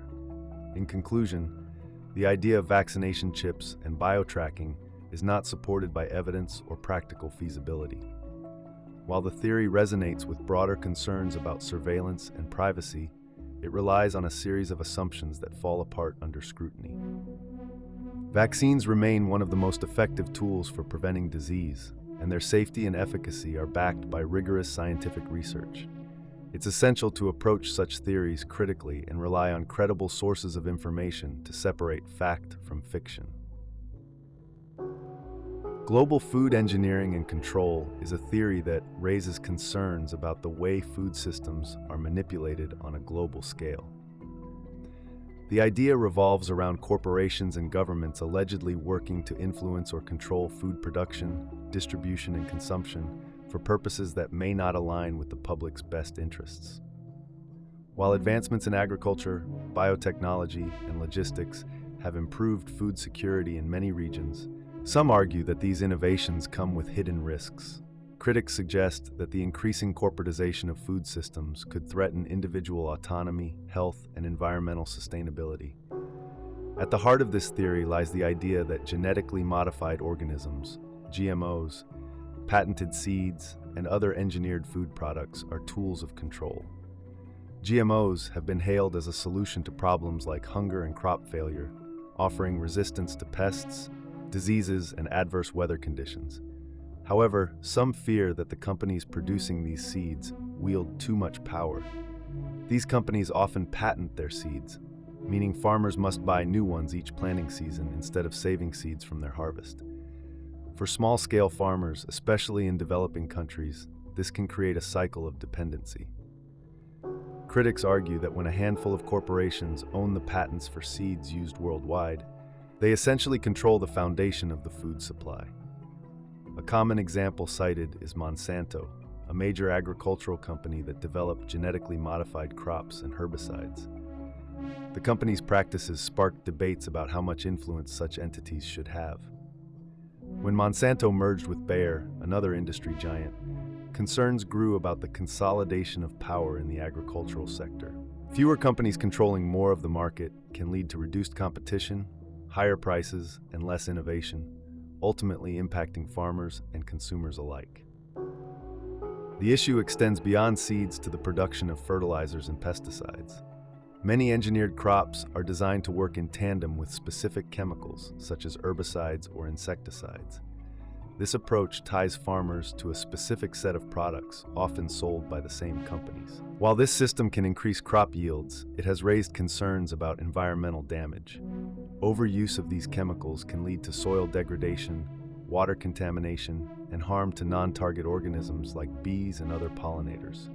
Critics suggest that by promoting this model, large corporations may prioritize profits over long-term sustainability. Another layer of the theory focuses on food distribution. Proponents argue that global supply chains often favor large producers at the expense of local farmers. Supermarkets and fast food chains rely on centralized sourcing to lower costs, which can undermine local food systems.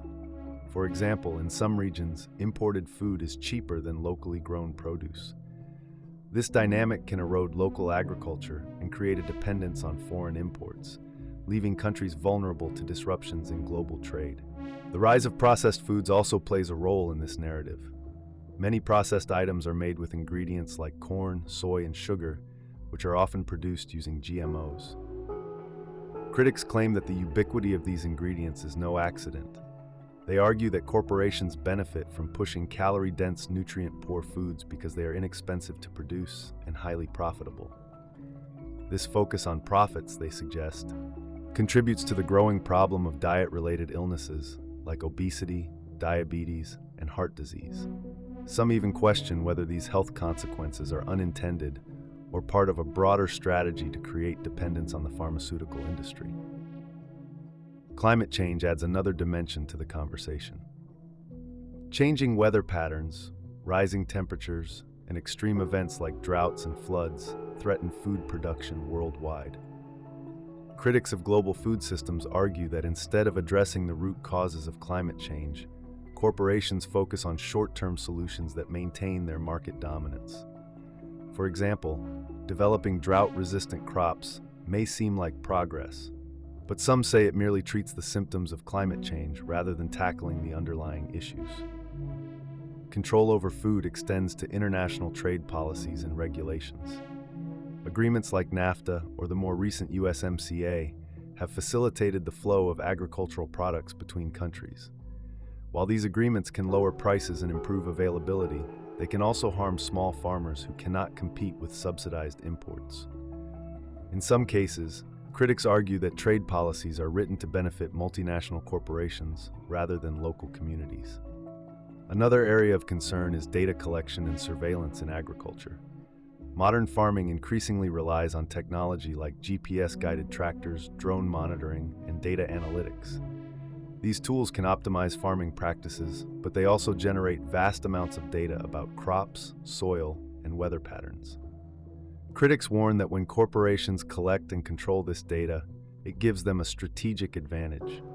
They may use it to influence markets, predict shortages, or even control access to resources. Supporters of food engineering and global trade argue that these systems are necessary to feed a growing population. They point to the Green Revolution of the mid-20th century, which used high-yield crops and modern farming techniques to prevent famine in many parts of the world. However, skeptics suggest that the focus on industrial agriculture has created new vulnerabilities. Monoculture farming, for instance, can increase the risk of crop failure due to pests or diseases, as seen with historical examples like the Irish potato famine. Solutions proposed by critics often emphasize local and sustainable food systems. These include encouraging small-scale farming, promoting biodiversity, and reducing reliance on imported foods. Movements like organic farming and permaculture advocate for methods that work with nature rather than trying to control it. Proponents of these approaches argue that decentralizing food systems would make them more resilient and less vulnerable to corporate influence. In the digital age, transparency is a growing demand. Consumers want to know where their food comes from, how it was produced, and what's in it. Initiatives like fair trade certification and farm-to-table programs aim to bridge the gap between producers and consumers. However, some worry that these efforts may remain niche solutions unless there is broader structural change. The debate around global food engineering and control touches on fundamental questions about power, ethics, and responsibility. Who should decide how food is grown and distributed? How do we balance innovation with sustainability? Can large corporations and local communities coexist in a fair system? These questions have no simple answers, but they highlight the need for ongoing discussion. As food systems become increasingly interconnected, the stakes grow higher. The choices we make today will shape the future of food for generations. By staying informed and engaged, individuals can play a role in shaping a food system that works for everyone, not just a privileged few. Silent weapons for quiet wars is a phrase that has stirred controversy for decades. It originates from an alleged leaked document purportedly written in the 1950s, claiming that powerful organizations use psychological and economic warfare to control populations without open conflict. While no conclusive proof supports the document's authenticity, its ideas are unsettling and worth exploring. The premise of silent weapons for quiet wars is that control over society does not require traditional warfare. Instead, subtle methods can manipulate human behavior, often without the public realizing it. The weapons are not guns or bombs, but systems, policies, and technologies. They target the mind and emotions, not the body. This type of warfare happens in the background, blending seamlessly into daily life. One of the main ideas in this theory is the use of economic manipulation. Imagine a society where financial systems are designed to keep people in debt. Interest rates rise just enough to make borrowing difficult but not impossible. Inflation creeps up slowly, reducing purchasing power over time. Savings become less valuable, forcing people to rely on credit to maintain their lifestyles. In this scenario, the average person works harder but feels like they are getting nowhere. This creates stress and discouragement, making people more likely to comply with authority. Education also plays a key role.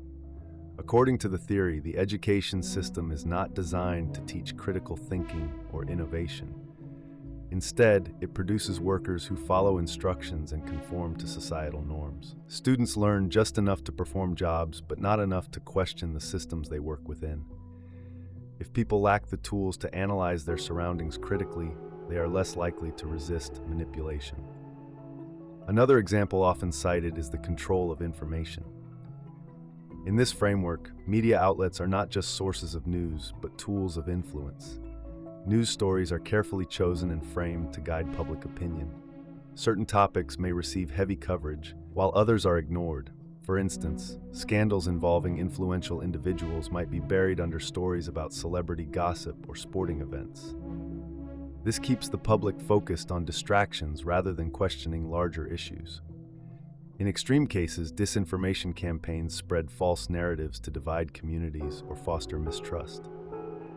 Technology adds another layer to this theory. Modern advancements, while useful, can also act as tools of control. Surveillance cameras monitor public spaces, while smartphones track individual movements and habits. Algorithms analyze online behavior to predict preferences, allowing targeted advertisements or even political messages to sway opinions subtly. Social media platforms amplify these effects by creating echo chambers where people only see information that aligns with their existing beliefs. Over time, this narrows perspectives and increases polarization, making it easier to influence large groups. Health and nutrition are other areas where control can be exerted. Processed foods laden with sugars and additives are marketed aggressively, leading to widespread health problems like obesity and diabetes. When healthcare systems prioritize treatment over prevention, people become dependent on medications and procedures, fueling a cycle of profit for pharmaceutical companies. If people are unwell or focused on their health struggles, they are less likely to engage in activism or resist authority. Urban planning and housing policies also come into play. In many cities, low-income neighborhoods are crowded and lack access to quality services. Public transportation may be unreliable, making it hard for residents to access better job opportunities. Zoning laws might limit affordable housing options in affluent areas, maintaining economic segregation. These structural barriers trap people in cycles of poverty, reducing their ability to challenge the status quo. Energy policies are another subtle weapon. Dependency on centralized energy sources, like oil or natural gas, creates vulnerabilities. For instance, sudden spikes in energy costs can strain household budgets and stoke public anxiety. On a larger scale, energy shortages can destabilize economies. Renewable energy technologies exist, but may face resistance from established industries that profit from the current system. Keeping energy supply tightly controlled ensures that individuals and nations remain dependent. Critics of this theory argue that it veers into paranoia. They point out that many of the mechanisms described, like economic policies or media coverage, can result from market forces or human error rather than deliberate design. For example, inflation and interest rates fluctuate for complex reasons, not necessarily as part of a plan to subjugate people. Similarly, media bias might stem from profit motives or editorial perspectives rather than coordinated efforts to mislead the public. Despite these counter-arguments, elements of the theory resonate with many people. Concerns about income inequality, media manipulation, and surveillance are real and growing. For instance, data breaches and unauthorized surveillance programs have revealed how much personal information is collected without consent. Similarly, rising housing costs and stagnant wages make it harder for people to improve their living conditions. These trends fuel suspicion that larger forces are at play, even if the details are unclear. To illustrate how these ideas might work in practice, consider a fictional scenario. Imagine a city where most residents rely on a single corporation for their jobs, healthcare, and housing. This corporation sets wages just high enough to cover basic expenses, ensuring employees remain dependent. The local media, owned by a subsidiary of the same corporation, publishes stories emphasizing gratitude for job opportunities while downplaying concerns about poor working conditions. Meanwhile, schools focus on training students for roles within the company, limiting their exposure to alternative career paths. Surveillance systems monitor employees both at work and at home, ensuring compliance with company policies. Over time, this creates a population that feels powerless to challenge the corporation's influence. The silent weapons for quiet wars theory raises uncomfortable questions about how much control people truly have over their lives. While some aspects may seem far-fetched, others align with documented trends and historical events. For example, programs like COINTELPRO in the United States targeted activists and dissenters, using surveillance and disinformation to undermine their efforts. Similarly, monopolistic practices by large corporations often stifle competition and innovation, consolidating power in fewer hands. This theory challenges us to examine the systems around us critically. It asks whether our choices are genuinely free or shaped by unseen forces. It also highlights the importance of transparency and accountability in governance, education, and technology. If society does not address these concerns, the mechanisms described in Silent Weapons for Quiet Wars, real or imagined, may grow stronger. The idea of subtle control may sound dystopian, but its impact depends on awareness and action. By questioning narratives, supporting independent journalism, and advocating for fair policies, individuals can push back against manipulation. The key is to remain vigilant and informed, ensuring that the systems designed to serve society do not become tools of oppression. The reverse moon theory is an unconventional idea suggesting that the moon may not be what we believe it to be. While mainstream science regards the moon as a natural satellite formed through the debris of a massive collision billions of years ago, this theory posits something radically different. It suggests the moon could be hollow, an artificial structure, or even an extraterrestrial installation. Proponents of this theory question long-held scientific assumptions, using specific anomalies and observations as evidence. To understand this theory, we first need to consider the traditional view. Scientists generally agree that the moon formed when a Mars-sized body collided with Earth early in its history. The debris from this collision eventually coalesced into the moon. Over time, its gravitational pull stabilized Earth's axial tilt, influencing tides and creating conditions for life to thrive. But supporters of the reverse moon theory argue that several features of the moon don't fit neatly into this narrative. One of the key claims is that the moon's density is unusually low. If it were a solid object, its mass and gravitational pull should be higher. This observation led to speculation that the moon might be hollow or composed of unknown materials. In 1969, during the Apollo 12 mission, NASA deliberately crashed the lunar module into the moon's surface. Seismometers left by astronauts recorded vibrations lasting for over an hour, leading some to say the moon rang like a bell. While mainstream scientists attribute this to the moon's unique geological properties, theorists interpret it as evidence of a hollow structure. Another curious detail is the moon's orbit. Its size and distance from Earth create a perfect match for solar eclipses, where it completely covers the sun's disk. Critics of the natural formation theory argue that this coincidence is statistically improbable. They suggest the moon's placement and orbit might have been engineered. While this claim lacks scientific backing, it feeds into the idea that the moon could be artificial.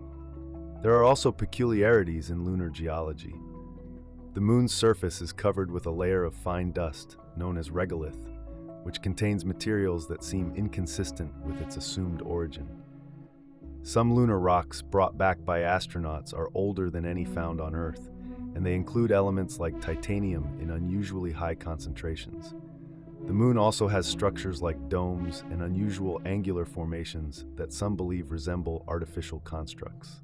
Though scientists explain these as natural formations caused by volcanic or impact processes, theorists see them as evidence of intelligent design. Another argument for the reverse moon theory involves myths and historical accounts. Many ancient cultures describe a time before the moon existed. In Greek mythology, the Arcadians were said to live in a world without the moon. Similar accounts appear in Native American, African, and other ancient texts. While most historians interpret these as metaphorical or mythological, some theorists take them literally, suggesting the moon could have been introduced into Earth's orbit at a later time. The theory also touches on unexplained phenomena observed during lunar missions. For example, astronauts reported seeing flashes of light and strange shadows on the moon's surface. NASA later attributed these to micrometeoroid impacts, or interactions with cosmic rays, but they remain a point of curiosity. Another mysterious event is the so-called transient lunar phenomena, where bright lights or mists are observed on the moon's surface. Though these are rare, they have been documented by both amateur and professional astronomers. Theories range from outgassing to reflections, but for some, they suggest hidden activity. A more extreme version of the reverse moon theory involves the idea that the moon is an extraterrestrial outpost. Some proponents speculate that advanced civilizations could have built the moon as a monitoring station or even a spaceship. They point to its strategic position and the benefits it offers to life on Earth, arguing that its placement could serve a dual purpose: to stabilize the planet and observe its inhabitants. This idea often intersects with broader conspiracy theories involving UFOs and extraterrestrial contact. Critics of the reverse moon theory point to the overwhelming scientific evidence supporting the natural formation of the moon. For instance, computer models of planetary collisions align well with the moon's composition and orbit. Lunar samples contain isotopes identical to those found on Earth, supporting the idea that the moon formed from terrestrial material. Seismic data also indicates the moon's interior is not hollow but contains a small core, mantle, and crust, much like Earth. While the theory raises interesting questions, it lacks empirical support. Much of the evidence cited by its proponents relies on misinterpretations of data or anecdotal accounts. For example, the moon ringing like a bell can be explained by its rigid structure and lack of water, which cause vibrations to last longer than they would on Earth. Similarly, unusual lunar rocks are consistent with the moon's ancient and geologically inactive nature, rather than pointing to artificial origins. Despite its flaws, the reverse moon theory has a certain appeal. It challenges conventional thinking and invites us to question our assumptions. The idea that the moon could be hollow or artificial resonates with a sense of mystery and wonder. For some, it's less about proving the theory and more about exploring possibilities. In this way, it serves as a modern myth, reflecting humanity's curiosity and imagination. In popular culture, the reverse moon theory has inspired movies, books, and television shows. Science fiction often portrays the moon as a base for aliens or a gateway to hidden knowledge. These stories tap into our fascination with the unknown and the possibility that our understanding of the universe might be incomplete. While these depictions are fictional, they contribute to the theory's allure and keep it alive in public consciousness.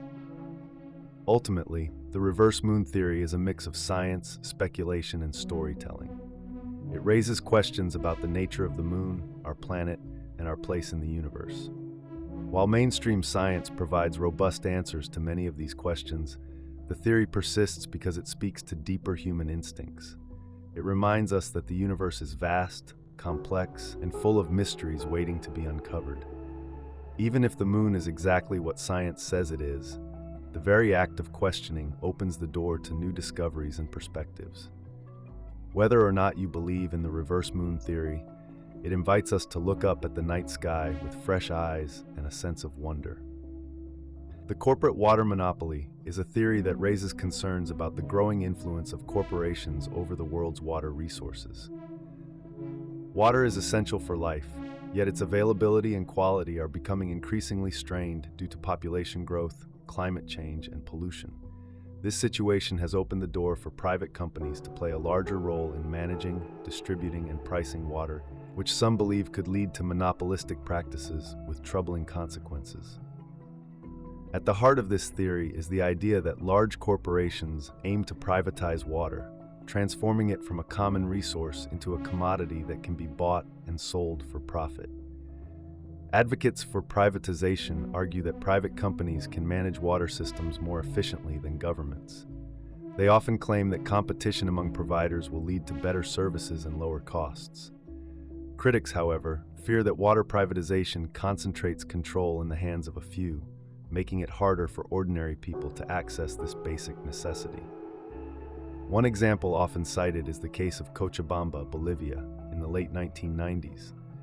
The Bolivian government privatized its water system and handed control to a foreign corporation.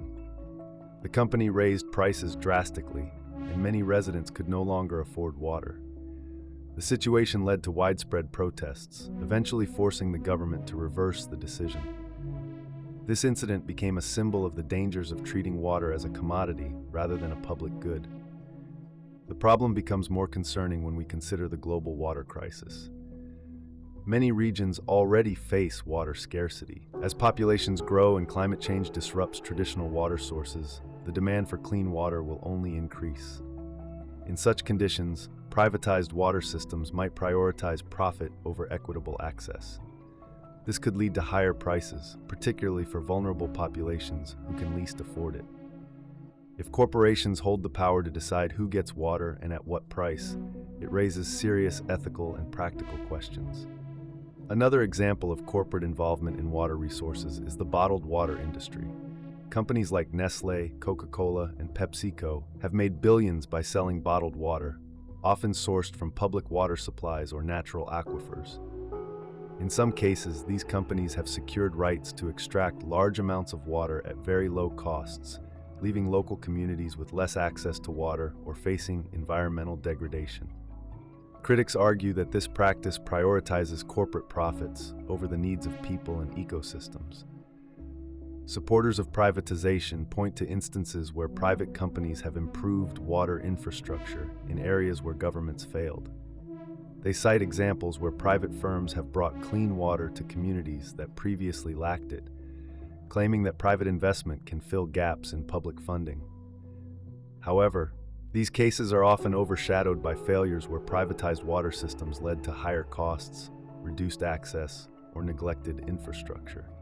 When profits are the primary goal, there is less incentive to invest in long-term solutions or maintain affordable rates. The theory also suggests that corporations might seek to influence governments and international organizations to shape water policies in their favor. For instance, by lobbying for deregulation or trade agreements, companies can secure greater control over water resources. This could make it harder for local governments to manage their water supplies or protect public access. Some critics warn that the global trend toward privatization risks creating a world where water is treated not as a human right, but as a product for sale to the highest bidder.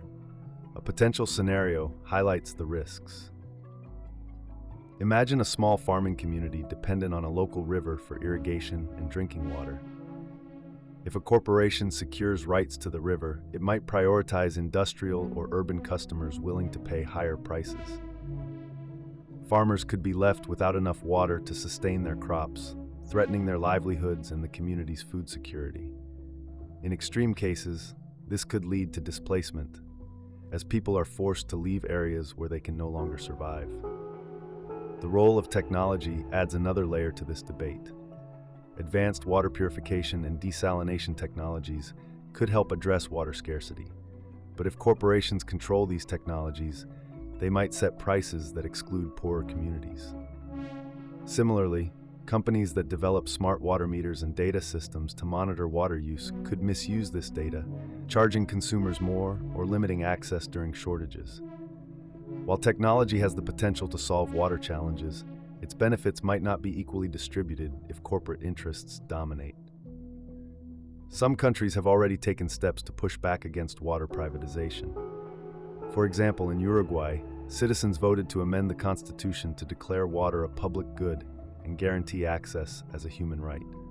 This move ensures that water management remains under public control, prioritizing equitable access over profit. Such examples demonstrate that alternatives to privatization exist, but they require strong public policies and citizen engagement to succeed.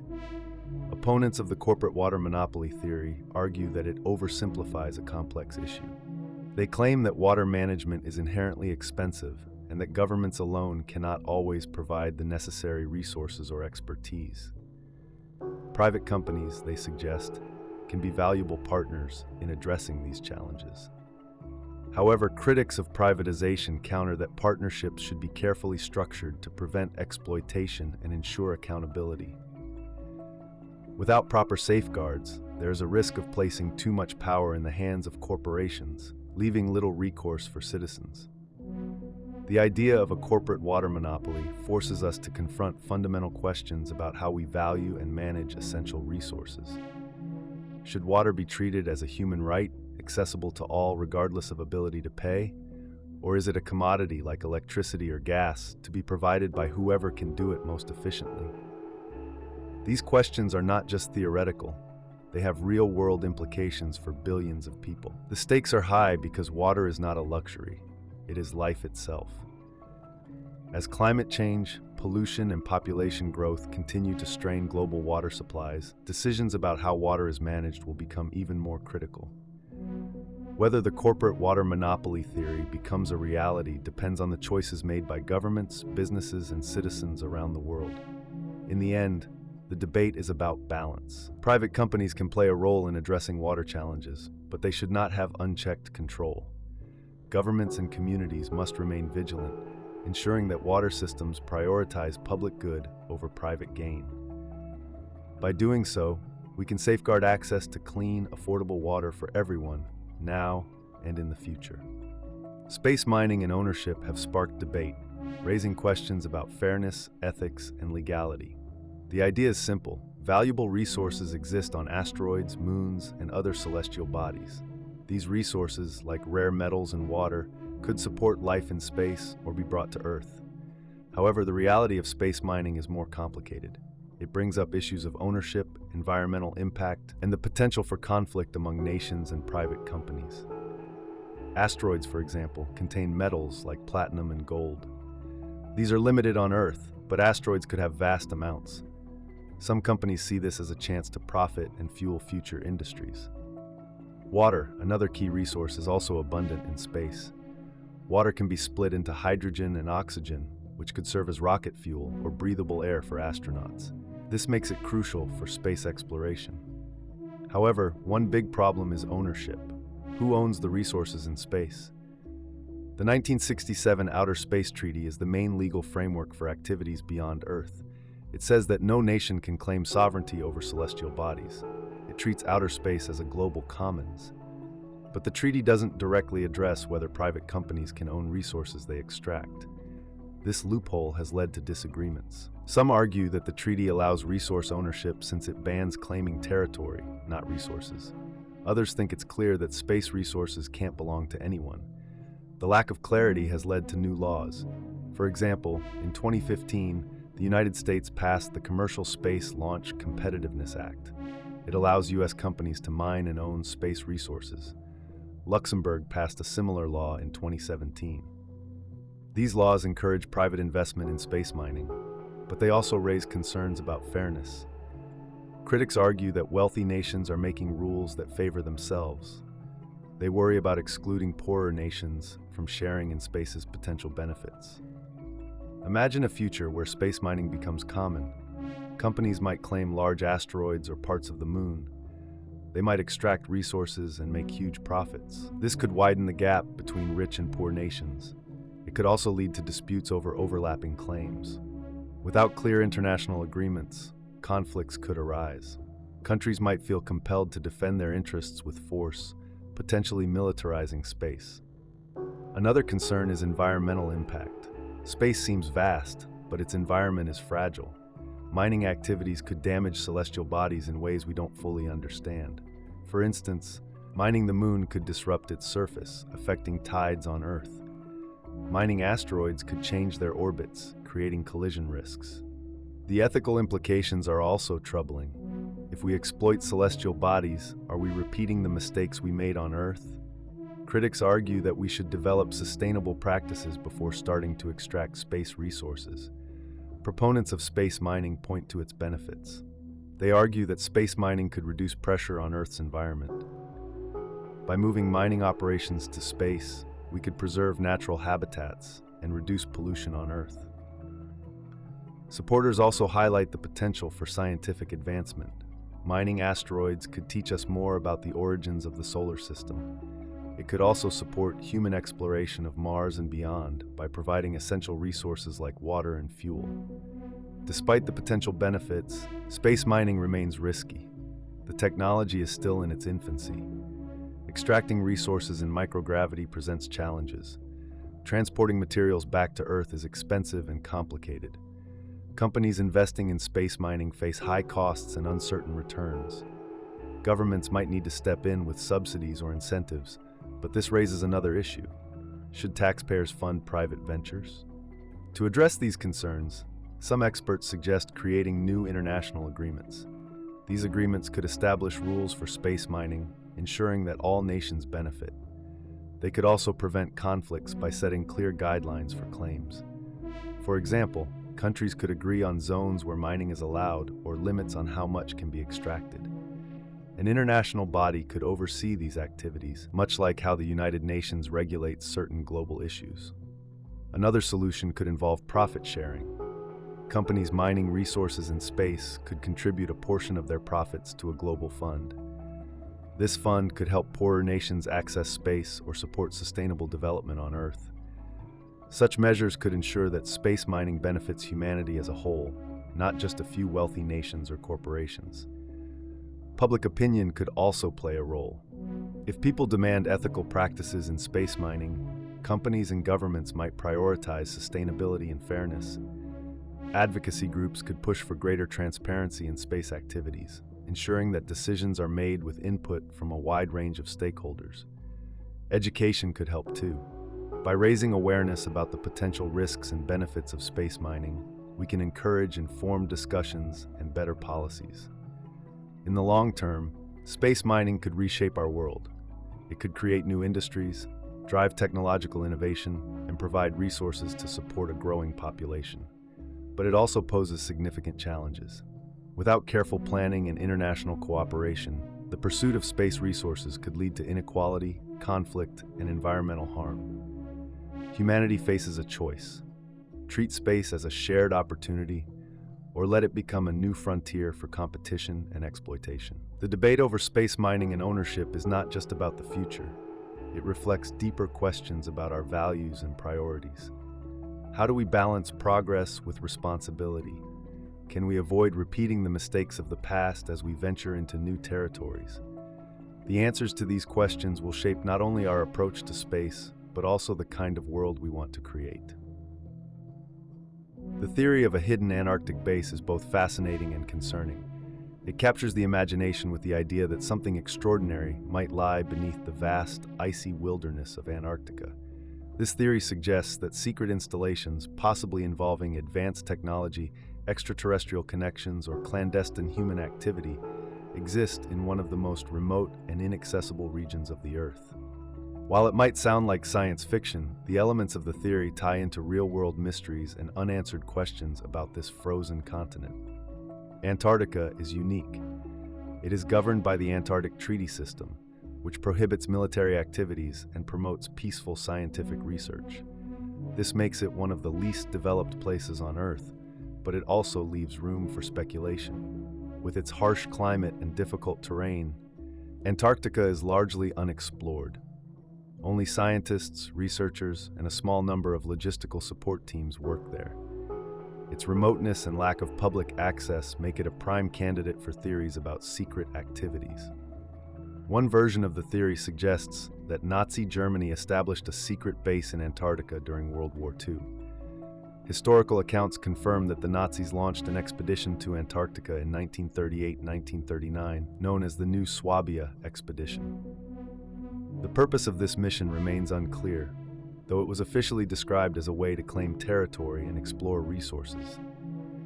Some believe this expedition laid the groundwork for a hidden base where advanced technologies, possibly including experimental aircraft and weapons, were developed. This theory expanded into claims that the Nazis either discovered or collaborated with extraterrestrial beings, leading to the development of UFOs. Adding to the mystery are reports of Operation High Jump, a U.S. Navy mission led by Admiral Richard E. Byrd in 1946 to 1947. Officially, this mission involved testing military equipment in extreme cold and training personnel for polar conditions. However, the size of the operation, which included thousands of men, dozens of ships, and aircraft, has led to speculation. Some theorists claim that Operation High Jump was a cover for a mission to confront the rumored Nazi base or investigate other phenomena. Admiral Byrd's post-expedition statements, in which he referenced the potential for future threats from the poles, have further fueled speculation. Another angle of this theory involves claims that extraterrestrial activity is connected to Antarctica. Some theorists point to satellite images showing unusual shapes or structures beneath the ice. These images often depict what appear to be symmetrical patterns or unnatural formations. While mainstream scientists attribute these anomalies to natural geological processes, others suggest they could be evidence of buried installations. This idea gained traction with reports of a large, mysterious hole discovered in the ice in 2017. Researchers explained it as a polynya, or an area of open water surrounded by sea ice, but conspiracy theorists linked it to hidden activity beneath the surface. The possibility of ancient ruins beneath Antarctica's ice sheet is another dimension of the hidden base theory. Antarctica was not always a frozen wasteland. Millions of years ago, it was a temperate land with forests and rivers. Some believe that an advanced civilization could have lived there before the continent froze over. This idea was popularized in part by the 1968 book Chariots of the Gods by Erich von Däniken, which suggested that extraterrestrial beings influenced early human civilizations. Proponents of this theory argue that ruins, possibly predating known human history, could lie buried beneath the ice. If true, this would be one of the most significant archaeological discoveries of all time. In recent years, advancements in radar technology have allowed scientists to see beneath the ice in greater detail. Discoveries like Lake Vostok, a massive subglacial lake sealed off for millions of years, and other hidden features suggest that Antarctica still holds many secrets. The presence of liquid water beneath miles of ice raises questions about what might exist in these isolated environments. Some scientists speculate that microbial life forms could have evolved in these extreme conditions, while others believe the lakes might hide unknown ecosystems. Conspiracy theorists take it further, suggesting that entire underground bases or ancient cities could be preserved there. The extreme isolation of Antarctica makes it difficult to verify any claims about hidden bases. The Antarctic Treaty limits who can visit and what activities are allowed, which adds an air of mystery. While the treaty promotes transparency among the scientific community, the public has little access to the continent. This gap in knowledge allows speculation to thrive. For example, in 2016, a sudden evacuation of researchers from the South Pole due to a medical emergency sparked rumors. Official explanations cited health concerns, but some theorists believed it was related to a secret discovery or incident. Skeptics argue that the logistics of building and maintaining a large, secret base in Antarctica are implausible. The environment is one of the harshest on Earth, with temperatures regularly dropping below -50 degrees Celsius and fierce winds making outdoor work nearly impossible. Supplying such a base with food, fuel, and other necessities would require significant resources and constant effort. They also point out that satellite technology has mapped much of Antarctica, making it unlikely that a large installation could remain hidden. Still, not all aspects of the hidden Antarctic base theory are easily dismissed. There is precedent for governments and organizations keeping large-scale projects secret for extended periods. For example, the Manhattan Project, which developed the atomic bomb, remained classified during its early stages despite involving thousands of people. Similarly, Area 51, a highly classified U.S. military facility, was long denied by the government despite widespread speculation about its purpose. If secretive activities can occur elsewhere, it is not unreasonable to think they might also happen in the remote, uninhabited expanses of Antarctica. It is also worth considering the geopolitical importance of Antarctica. While the Antarctic Treaty establishes it as a zone of peaceful research, some countries have staked territorial claims. As global resources become scarcer, the prospect of exploiting Antarctica's untapped reserves of minerals, oil, and gas could lead to conflicts. If nations are already engaged in secret activities there, these actions might be part of a broader strategy to secure access to these resources in the future. The theory of a hidden Antarctic base is unlikely to be resolved anytime soon. The continent's inaccessibility and harsh environment make it difficult to explore fully, and much of what happens there remains out of public view. While scientific research continues to uncover new information about this icy frontier, the vast unknowns leave plenty of room for speculation. Whether the truth lies in buried ruins, extraterrestrial connections, or simple geological phenomena, Antarctica remains one of the most mysterious places on Earth. Population reduction strategies are a controversial topic that stirs deep fears and debates. The theory suggests that powerful groups or elites may be actively working to reduce the global population through covert methods. Proponents of this idea argue that such strategies aim to control resources, mitigate environmental degradation, and consolidate power among a select few. This topic is a blend of speculation, mistrust, and real-world concerns, making it both captivating and unsettling. At its core, the population reduction theory assumes that the Earth's resources are finite and that current population growth rates will eventually lead to unsustainable pressure on food, water, energy, and land. Advocates of this view believe that certain global leaders, corporations, or organizations have decided that drastic measures are necessary to curb population growth. While the idea itself might sound like science fiction, proponents point to historical precedents, policies, and statements as evidence that population control has been a long-standing goal for some. One example often cited is forced sterilization programs, which have occurred in various countries. In the mid-20th century, governments like those in India and the United States implemented programs that sterilized marginalized or vulnerable populations without their consent. These efforts were justified at the time as a means of improving public health or reducing poverty, but critics argue that they were thinly veiled attempts to suppress certain demographics. In these cases, population reduction strategies were not a theory, they were a reality. Such programs feed into modern fears that similar practices could be employed on a larger, more covert scale. Another aspect of this theory involves the role of global organizations.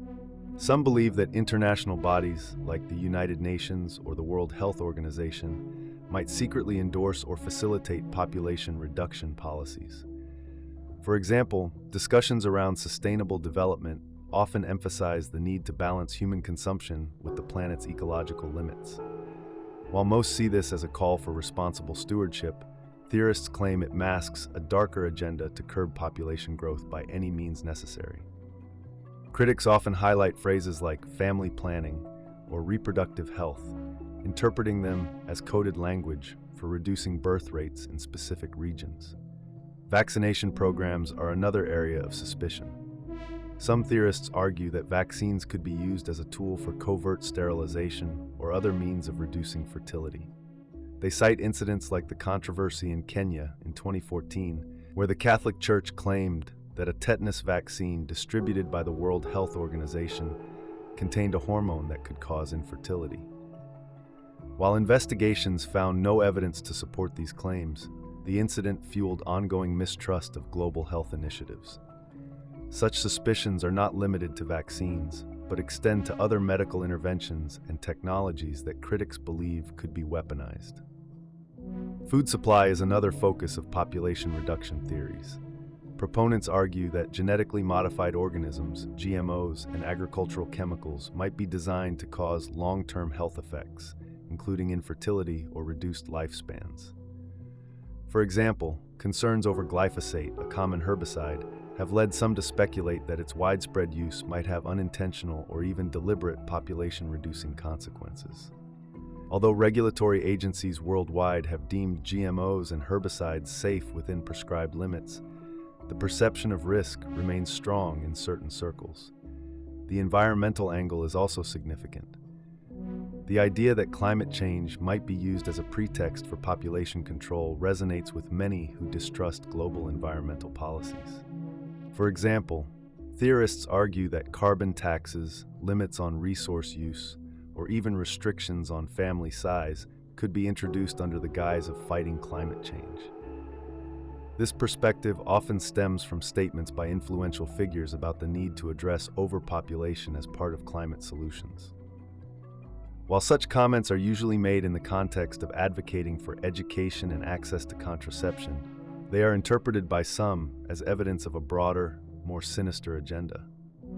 A common thread in these theories is the notion that population reduction targets specific groups rather than humanity as a whole. Critics often claim that the strategies disproportionately affect poorer nations, minority populations, or other marginalized communities.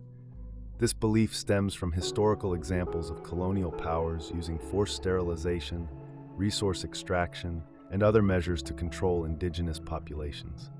Modern instances like the higher rates of birth control campaigns in developing countries compared to wealthier nations are viewed as a continuation of this trend. One of the most speculative aspects of population reduction theories involves advancements in technology. Some theorists fear that tools like artificial intelligence, biotechnology, or nanotechnology could be used to create diseases or other methods to selectively target populations. For example, the idea that a pandemic could be engineered to reduce global numbers has gained traction in certain corners of the internet, particularly in the wake of COVID-19. While there is no evidence to support such claims, they persist due to a combination of fear, misinformation, and the lack of transparency in global health initiatives. The idea of population reduction strategies also ties into economic systems. Some theorists believe that automation, artificial intelligence, and the decline of manual labor have reduced the need for large populations. In this view, elites might see a smaller global population as easier to control and more efficient to manage. Proponents argue that this perspective aligns with trends like increasing income inequality, where the wealthiest few accumulate resources while the majority struggles to get by. Addressing these fears requires a nuanced understanding of history, policy, and human behavior. While it's true that coercive population control measures have occurred in the past, most modern efforts to address overpopulation focus on education, access to contraception, and improving women's rights. These approaches have been shown to reduce birth rates in a way that respects individual autonomy and human rights. For example, countries that invest in education and healthcare tend to see lower birth rates without resorting to coercion. However, the persistence of population reduction theories reveals a deeper mistrust of institutions, governments, and corporations. This mistrust often arises from a lack of transparency, historical abuses of power, and the rapid pace of technological change. To address these concerns, governments and organizations need to engage in open dialogue with the public, provide clear information about their policies, and ensure that ethical standards are upheld. Ultimately, the idea of population reduction strategies taps into primal fears about survival, autonomy, and control. While many of the claims lack evidence, they reflect genuine concerns about inequality, environmental sustainability, and the misuse of power. By acknowledging these fears and addressing the root causes of mistrust, society can foster a more informed and constructive conversation about the challenges we face. Some people believe that there is a secret group that has separated itself from the rest of humanity. This group, sometimes referred to as a breakaway civilization, is thought to have advanced technology, vast resources, and even its own societal structure. The idea is that this group has developed beyond what the public knows, possibly living in underground cities, remote areas, or even off-planet. The theory is both intriguing and unsettling because it suggests that the people in charge of this hidden civilization might not have the best interests of the rest of humanity in mind. To understand this idea, think about how technological advancements happen unevenly across the world. For example, some countries have access to advanced healthcare and space exploration, while others struggle with basic necessities like clean water and electricity. This disparity gives a glimpse of how a breakaway group might form. If a small group of people gains access to advanced technology such as energy sources we haven't discovered or faster-than-light travel, they could decide to keep it for themselves rather than share it with the rest of the world. This might not just be for selfish reasons. They might argue that the world isn't ready for such advancements, or that sharing them would create chaos. The theory often points to government secrecy as evidence. Many people are aware of classified military projects or secret programs that only come to light years after they begin. For instance, the development of stealth aircraft like the SR-71 Blackbird was hidden from the public for decades. If projects of that scale can remain secret, it's not hard to imagine that larger, more advanced undertakings might also be kept out of view. Advocates of the theory say that these secret projects could include building hidden facilities, creating new technologies, or even traveling to other planets. Another idea tied to the breakaway civilization theory is the use of underground bases. There are documented cases of governments and corporations building extensive underground facilities for military purposes or to house critical infrastructure. The Cold War saw the construction of bunkers meant to protect leaders in case of nuclear war. Some people believe that these facilities have grown far beyond what the public knows. They imagine vast underground cities equipped with self-sustaining systems, advanced labs, and living spaces designed for long-term habitation. The possibility of space exploration also plays a role in this theory. Publicly, space programs like NASA have made impressive strides, but their progress seems slow compared to what science fiction imagines.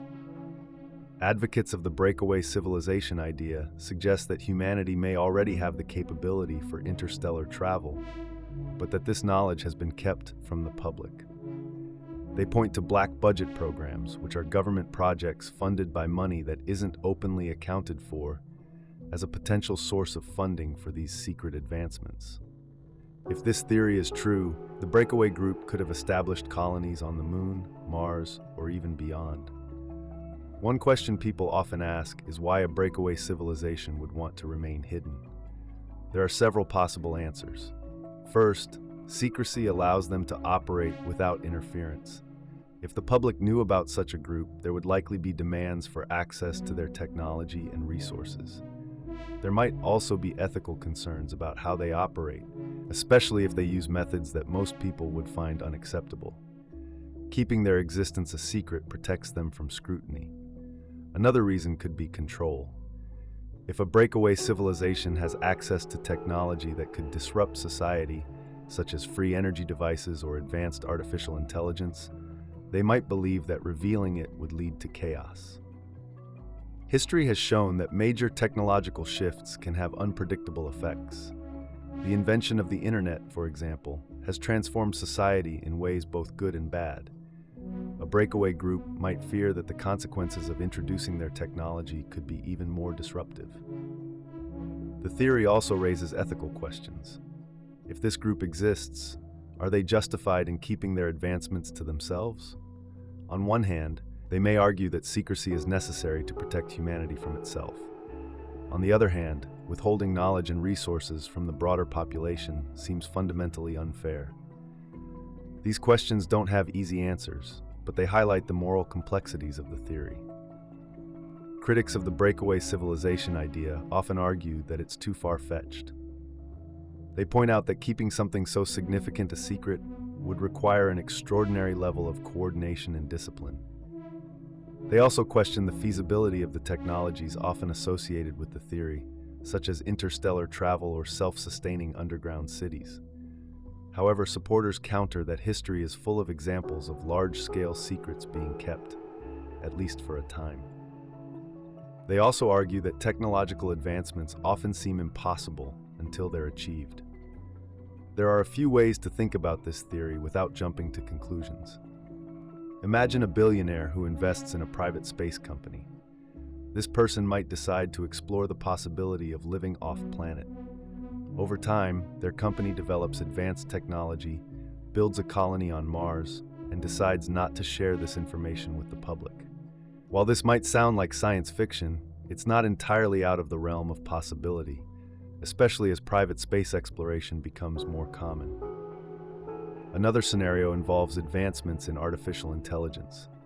Suppose a group of researchers develops a system so powerful that it can solve problems humanity has struggled with for centuries, such as curing diseases or creating unlimited clean energy. They might choose to keep this system secret, fearing that it could be misused or lead to societal collapse.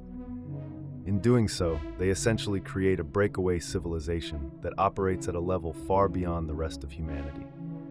Whether or not a breakaway civilization actually exists, the idea forces us to think about the ethical and practical implications of unequal access to technology. It raises questions about how society should handle advanced knowledge and who gets to decide how it's used. It also highlights the importance of transparency and accountability in scientific and technological development. In the end, the breakaway civilization theory may or may not be true, but it taps into real concerns about inequality, secrecy, and the potential for technology to divide rather than unite humanity. It's a reminder that progress often comes with difficult choices, and that how we handle those choices can shape the future in ways we can't always predict. Time travel and temporal experiments are concepts that spark curiosity and fuel the imagination. While they have been staples of science fiction for decades, there are theories that suggest time travel might already be possible, or that governments and private entities are actively working to achieve it. These ideas provoke questions about how time works, the potential consequences of tampering with it, and why such technology might be hidden. To understand these theories, it's essential to examine the mechanics of time travel, the evidence for alleged experiments, and the motivations for secrecy. The basic idea of time travel involves moving through time in a way that differs from the natural flow we experience. Most of us move forward in time, second by second, at a fixed rate. Time travel, however, means moving faster, slower, or even backward. The theory of relativity, proposed by Albert Einstein, forms the foundation for understanding how time could be manipulated. According to relativity, time is not constant. it is linked with space, forming what physicists call space-time. Gravity and speed can bend space-time, causing time to pass differently depending on your position or velocity. For instance, an astronaut traveling near the speed of light might age more slowly than someone on Earth. This phenomenon, called time dilation, has been observed in experiments using atomic clocks on fast-moving aircraft and satellites. While time dilation is real, the leap to time travel as we imagine it, jumping decades into the future or past, requires far more advanced technology. Some theories propose using wormholes, which are hypothetical tunnels connecting distant points in space-time. Wormholes, if they exist, could potentially allow someone to move between two times or places. However, creating or stabilizing a wormhole would require exotic materials with negative energy, something that remains theoretical. Despite the scientific challenges, stories of alleged time travel experiments continue to emerge. One of the most famous examples is the so-called Philadelphia experiment. According to the legend, in 1943, the U.S. Navy conducted an experiment to make a ship, the USS Eldridge, invisible to radar. Some accounts claim the ship vanished entirely and reappeared miles away. Others suggest it traveled through time, though these stories lack verifiable evidence. The Philadelphia experiment has become a touchstone for conspiracy theories about secret military projects involving time manipulation. Another example often cited is the Montauk Project.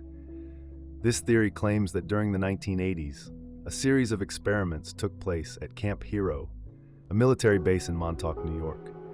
These experiments allegedly involved time travel, mind control, and contact with extraterrestrial beings.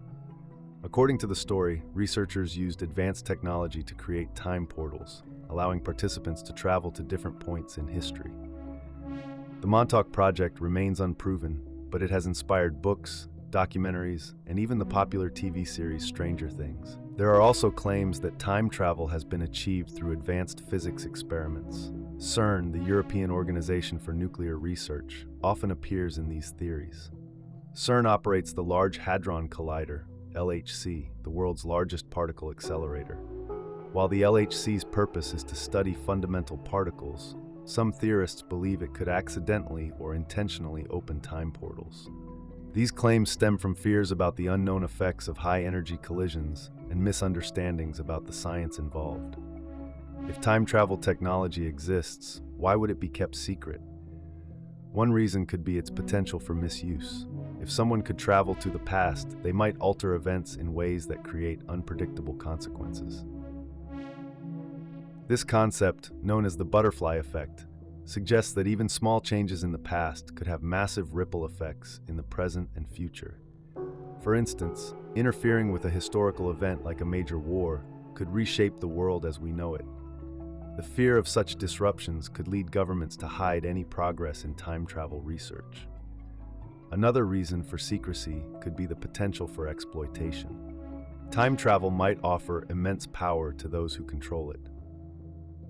Imagine the ability to predict or manipulate financial markets, influence elections, or gain access to advanced technology from the future. These possibilities could give rise to a new form of inequality, with a small group wielding enormous control over history and society. Some theorists suggest that time travel is already being used in secret. They point to unexplained phenomena, such as reports of historical figures who seem to predict future events. Nostradamus, a 16th century French astrologer, is often mentioned in this context.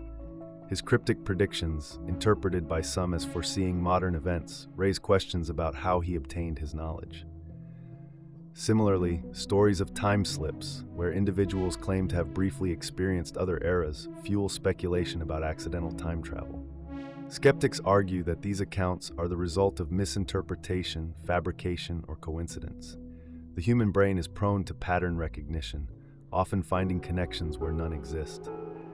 Additionally, memory can be unreliable, and people may misremember events or embellish stories over time. Without concrete evidence, it's difficult to verify any claims of time travel. Even if time travel experiments are not happening now, the ethical implications of pursuing such technology are worth considering. Who should decide how time travel is used? Should it be regulated, and if so, by whom? These questions highlight the potential for conflict if time travel ever becomes a reality. There is also the question of how time travelers would interact with those in the past or future. Could they reveal their true origins, or would they be required to remain anonymous? The answers to these questions could shape the development and use of time travel. It's also possible that our understanding of time itself is incomplete. Time is a concept deeply embedded in human perception, but its true nature remains elusive. Some physicists propose that time may not flow as we experience it. Instead, the past, present, and future could exist simultaneously in a block universe model. If this is true, time travel might involve accessing points within this block rather than moving through a linear timeline.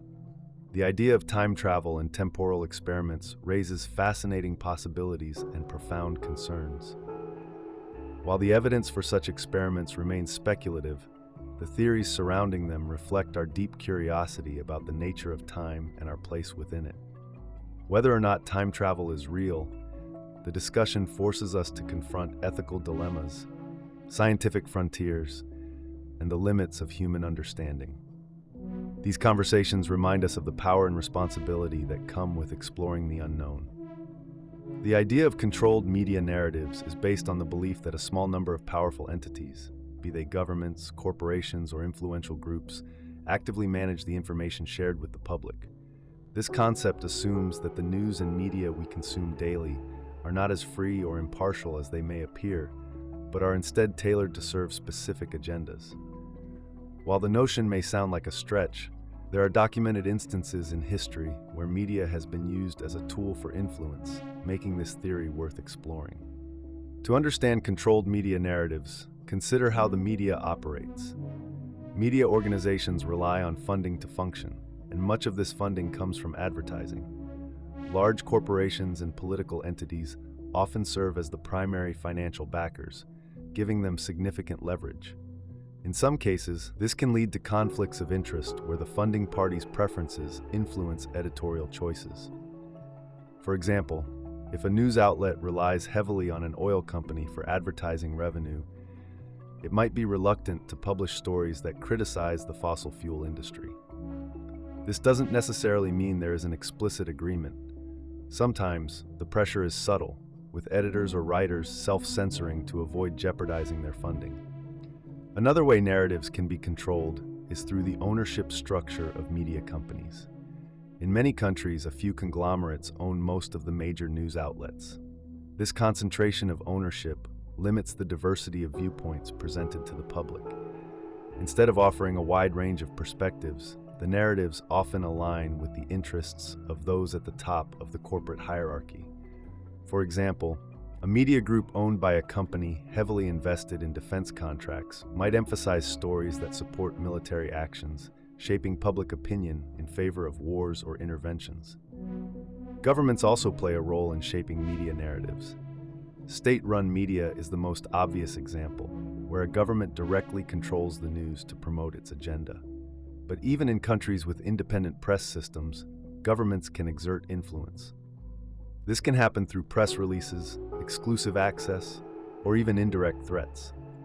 For instance, journalists who write stories critical of government policies might find themselves blacklisted or denied access to important events.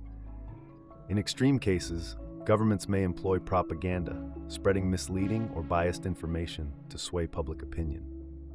While propaganda is often associated with authoritarian regimes, democratic governments have also used these tactics, especially during times of war or crisis. One well-known example is the media's role in the lead-up to the Iraq War in 2003. Many news outlets in the United States and other countries reported on claims that Iraq possessed weapons of mass destruction. These claims, later proven false, were based on information from government sources. Critics argue that the media's failure to challenge these claims contributed to public support for the war. This illustrates how narratives can be shaped when media outlets prioritize access to official sources over critical investigation.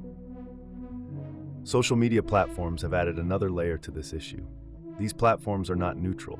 Algorithms determine what content users see, often prioritizing engagement over accuracy.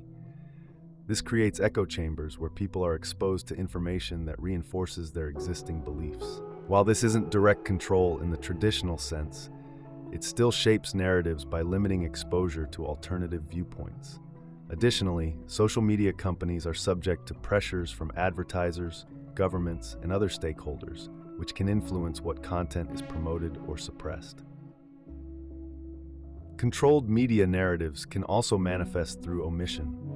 Sometimes what isn't reported is as important as what is. By ignoring certain topics or framing issues in a particular way, media can guide public attention without outright lying. For example, environmental issues might receive limited coverage compared to celebrity scandals, not because they are less important, but because they may not attract as much viewership or advertising revenue.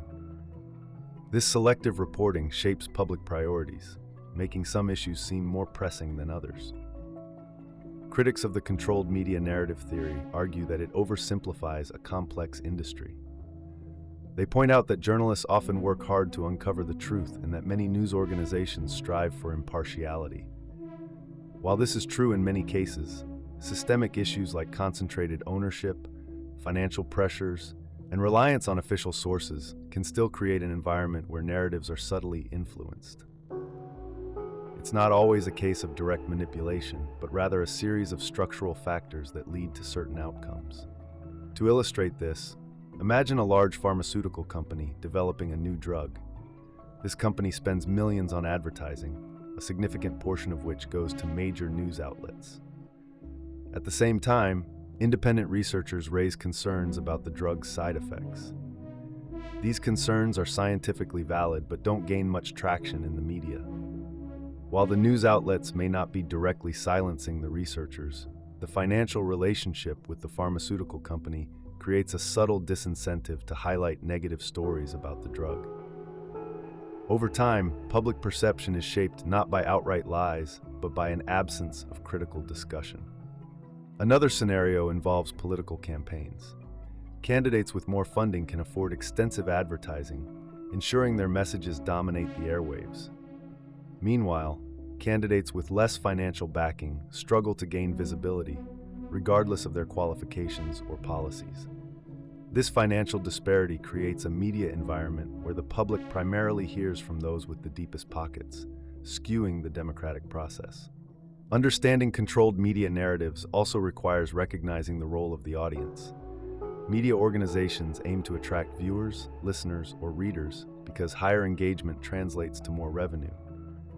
This focus on profitability can lead to sensationalism, where stories are exaggerated or framed to elicit strong emotional reactions. While this approach boosts ratings, it can distort public understanding of issues, emphasizing drama over substance. Efforts to counteract controlled narratives often focus on media literacy, encouraging people to critically evaluate sources, seek diverse viewpoints, and question the framing of stories can help mitigate the influence of biased narratives. Additionally, supporting independent journalism and nonprofit news organizations can provide alternative perspectives that are less driven by financial pressures. It's important to note that not all control is inherently negative. In some cases, media outlets exercise editorial control to avoid spreading harmful misinformation or to protect public safety. The challenge lies in balancing this responsibility with the need for transparency and diverse viewpoints. Controlled media narratives remain a contentious topic because they touch on fundamental issues like freedom of the press, democracy, and the public's right to know. While there are legitimate concerns about media bias and influence, it's also important to acknowledge the efforts of journalists and organizations striving for fairness and accuracy. Recognizing the complexities of this issue can help foster a more informed and critical audience, ultimately contributing to a healthier media landscape. Earth's magnetic field is an invisible shield that protects life on our planet. It deflects harmful solar radiation and cosmic rays, keeping our atmosphere intact and allowing life to thrive. This magnetic field isn't static, it changes over time. One of the most dramatic changes it can undergo is a magnetic pole reversal. This happens when the north and south magnetic poles swap places. Evidence from geological records shows that this has happened many times in Earth's history. On average, these reversals occur every 200,000 to 300,000 years. The last full reversal, known as the Brunhes-Matuyama reversal, happened around 780,000 years ago, which means we may be overdue for the next one. The process of a magnetic pole reversal is not instantaneous. It can take thousands of years for the magnetic poles to complete the flip. During this time, the magnetic field weakens and becomes more chaotic. Multiple north and south poles can form temporarily in different locations around the globe. A weaker field makes Earth more vulnerable to solar and cosmic radiation. While this is a natural process, it raises concerns about how it could affect modern life. A magnetic pole reversal has the potential to disrupt many systems that rely on the magnetic field. Navigation systems, including those used in aviation and shipping, depend on the consistency of Earth's magnetic field. If the poles start to shift and the field weakens, compasses could become unreliable. Modern systems often use GPS instead of traditional magnetic compasses, but GPS satellites themselves are vulnerable to increased solar radiation. This could create cascading problems for industries that depend on precise navigation, like agriculture, logistics, and air travel. Another area of concern is technology. Earth's magnetic field helps shield satellites and ground-based electrical systems from solar storms. A weaker magnetic field during a pole reversal could mean more frequent and intense geomagnetic storms. These storms can damage satellites, disrupt communication networks, and even cause power grid failures. The infamous 1989 Quebec blackout, caused by a geomagnetic storm, is a small-scale example of what could happen. During a pole reversal, the increased exposure to solar radiation could make such events more common and severe. The environment could also face challenges during a pole reversal. Increased solar radiation might affect the ozone layer, which shields the planet from harmful ultraviolet UV rays. A weakened ozone layer could lead to higher UV levels at the surface, increasing risks to human health, such as skin cancer and eye damage. It could also harm ecosystems, particularly those in the oceans. Phytoplankton, which form the base of the marine food chain, are sensitive to UV radiation. Any disruption to their populations could ripple through the entire ecosystem. Animals that rely on the magnetic field for navigation might also struggle during a pole reversal. Many species, including birds, sea turtles, and certain types of fish, use the Earth's magnetic field to migrate. A chaotic magnetic field could confuse these animals and disrupt their migration patterns. For species already under pressure from climate change and habitat loss, this could add another layer of stress. Some scientists argue that humans have little to fear from a magnetic pole reversal. They point out that life on Earth has survived many reversals in the past. The fossil record shows no clear evidence of mass extinctions linked to these events. However, it's important to note that no previous reversal occurred during a time when humans depended so heavily on technology. Modern society's reliance on electrical grids, satellites, and global communication networks makes us more vulnerable than any previous species. One of the challenges in studying magnetic pole reversals is their unpredictability. While scientists can see signs that the magnetic field is weakening, they can't say for sure when a reversal will happen. Some researchers believe the current weakening of the field, known as the South Atlantic anomaly, could be an early sign of an impending reversal. Others caution that the field has weakened and recovered before without a full reversal. This uncertainty makes it difficult to prepare for the potential consequences. Preparing for a magnetic pole reversal would require significant investment and planning. Governments and organizations would need to strengthen the resilience of critical infrastructure, such as power grids and communication networks. Satellites could be hardened against increased radiation, and better forecasting tools for geomagnetic storms could help mitigate their impact. Public education campaigns could raise awareness about the risks and promote strategies to protect health and safety. While these measures could help, they would also require international cooperation. The effects of a magnetic pole reversal would be global, not confined to any one region or country. This makes it essential for nations to work together to share knowledge, resources, and strategies for dealing with the potential challenges. It's also worth considering how a magnetic pole reversal could affect human psychology and behavior. Disruptions to technology, communication, and infrastructure could create stress and uncertainty.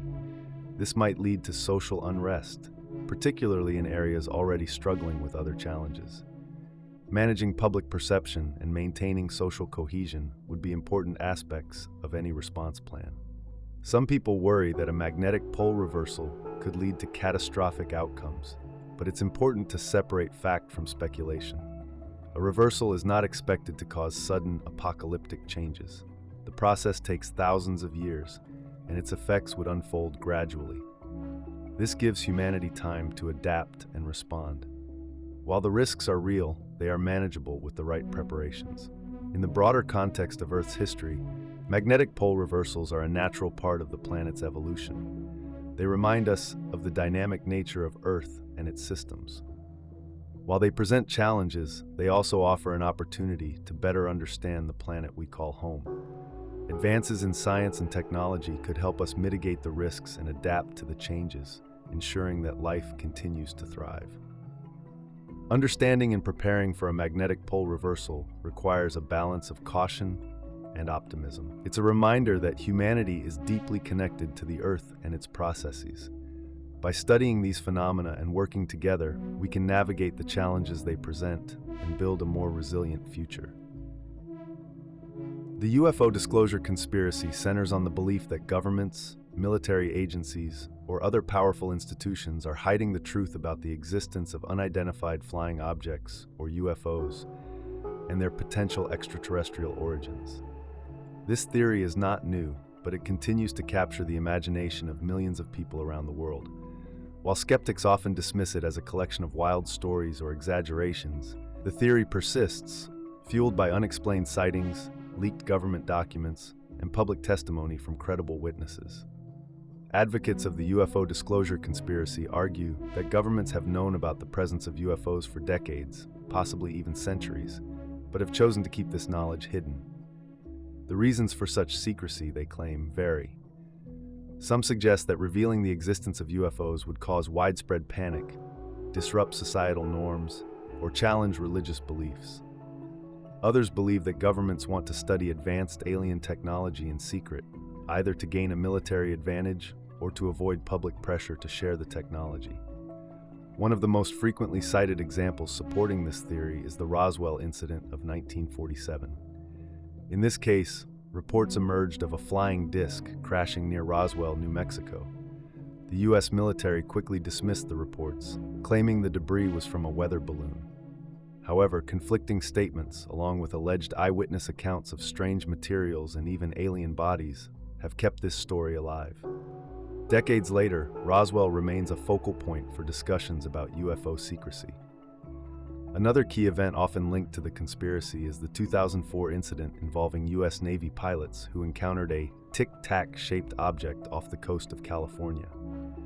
This object, recorded on video, moved in ways that defied known physics. It accelerated rapidly, changed direction instantly, and hovered without any visible means of propulsion. The pilot's descriptions and the release of the video by the Pentagon in 2020 reignited public interest in UFOs. Although the Pentagon labeled these sightings as unidentified aerial phenomena, they stopped short of confirming an extraterrestrial origin. Supporters of the conspiracy argue that these incidents, among many others, are proof of an ongoing cover-up. They point to declassified documents from projects like the U.S. Air Force's Project Blue Book, which investigated UFO sightings from the 1950s to the 1970s. While most of the cases in Project Blue Book were explained as natural phenomena or man-made objects, a small percentage remained unexplained. Conspiracy theorists believe these unexplained cases hold the key to understanding the truth. Critics of the UFO Disclosure Conspiracy often argue that the lack of concrete evidence undermines the theory. They point out that most UFO sightings can be explained as misidentified aircraft, weather balloons, or natural phenomena like ball lightning. They also argue that the burden of proof lies with those making the extraordinary claim that UFOs are extraterrestrial. Without tangible evidence, such as an alien craft or biological material, they see no reason to take the conspiracy seriously. However, proponents counter that the secrecy surrounding UFOs makes it nearly impossible to obtain direct evidence. They argue that governments have the resources and motivation to suppress information. Whistleblowers who claim to have seen or worked with alien technology often face skepticism and ridicule, which discourages others from coming forward.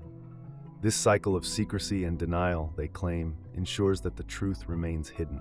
One aspect of the UFO disclosure conspiracy that adds complexity is the idea that not all UFOs are extraterrestrial.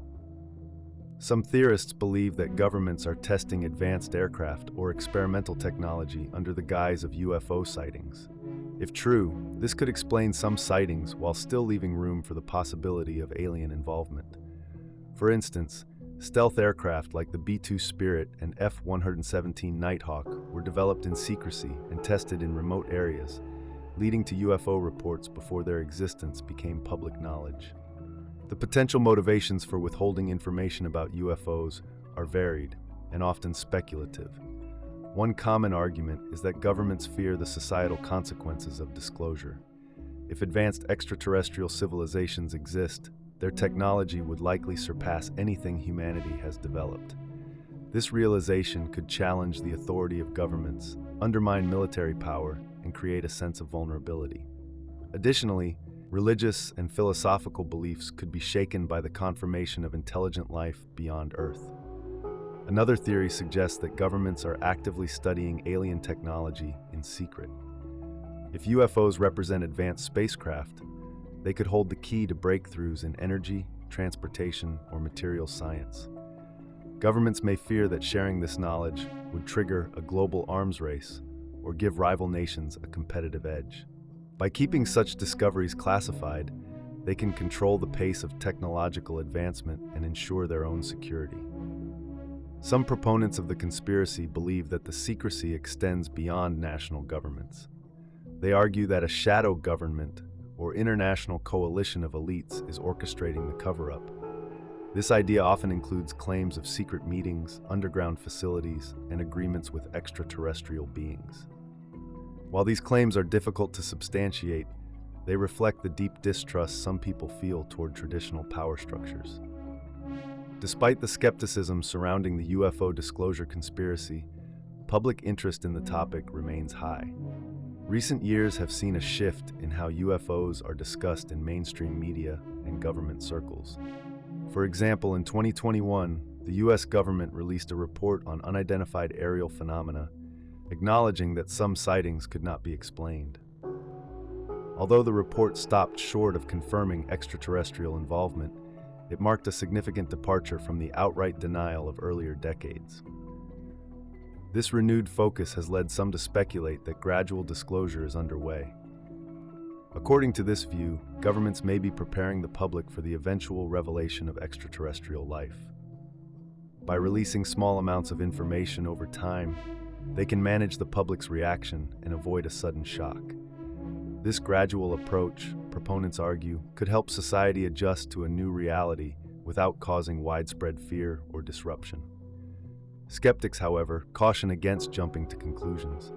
They argue that the recent openness may simply reflect a desire to address public concerns or improve transparency, rather than a step toward disclosure. They also point out that unexplained phenomena are not necessarily evidence of alien life.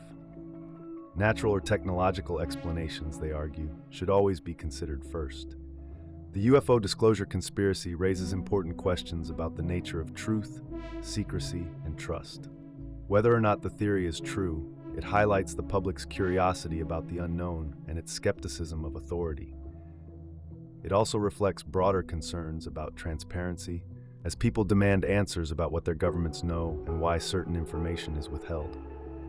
In the end, the debate over UFO disclosure is unlikely to be resolved without definitive evidence. Until that day comes, the UFO disclosure conspiracy will continue to spark debate, inspire research, and fuel the imagination of people around the world. Whether seen as a genuine mystery or a product of speculation, it serves as a reminder of humanity's enduring quest to understand its place in the universe.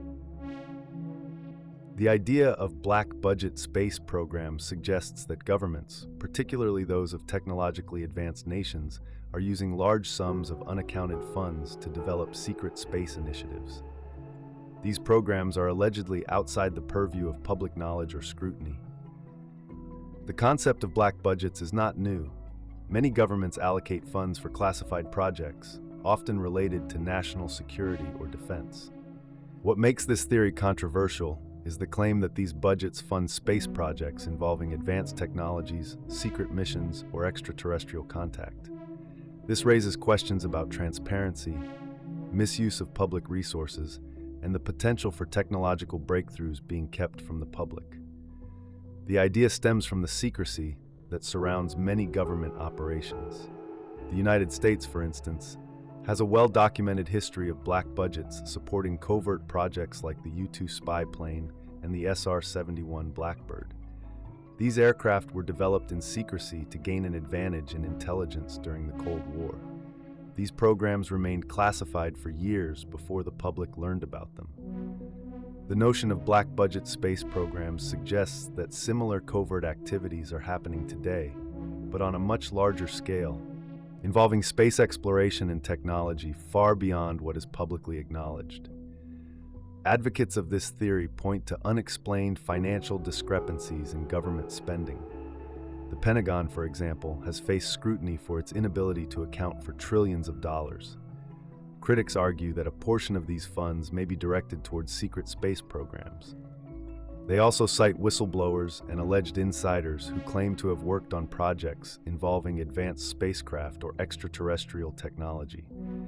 These claims are difficult to verify, but they fuel speculation about the existence of such programs.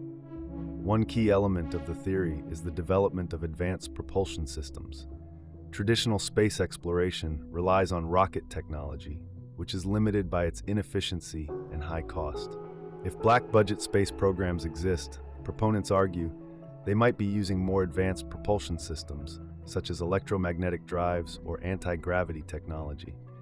These systems would revolutionize space travel, making it faster, cheaper, and more accessible. However, keeping such breakthroughs secret would also prevent their benefits from being applied to civilian industries. Another aspect of the theory is the possibility of secret space missions.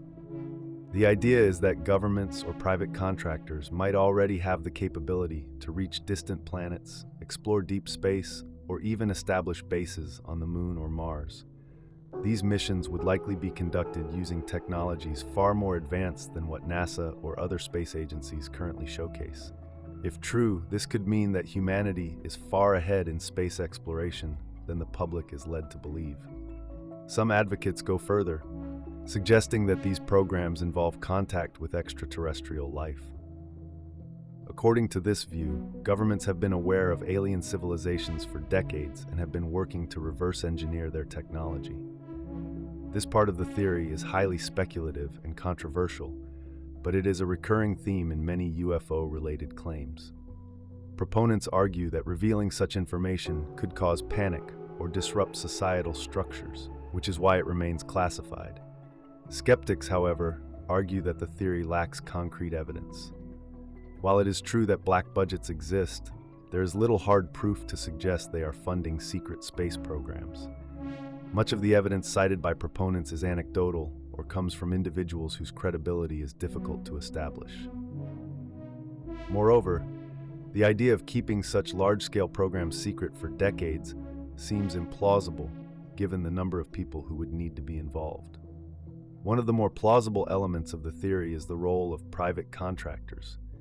Companies like Lockheed Martin, Boeing, and SpaceX have extensive experience in aerospace technology and often work on classified government contracts. These companies could, in theory, develop advanced spacecraft or other technologies under the guise of national security. The secrecy surrounding their work makes it difficult to determine whether they are involved in such programs. The implications of black-budget space programs are profound. If these programs exist, they could represent a significant misuse of public funds.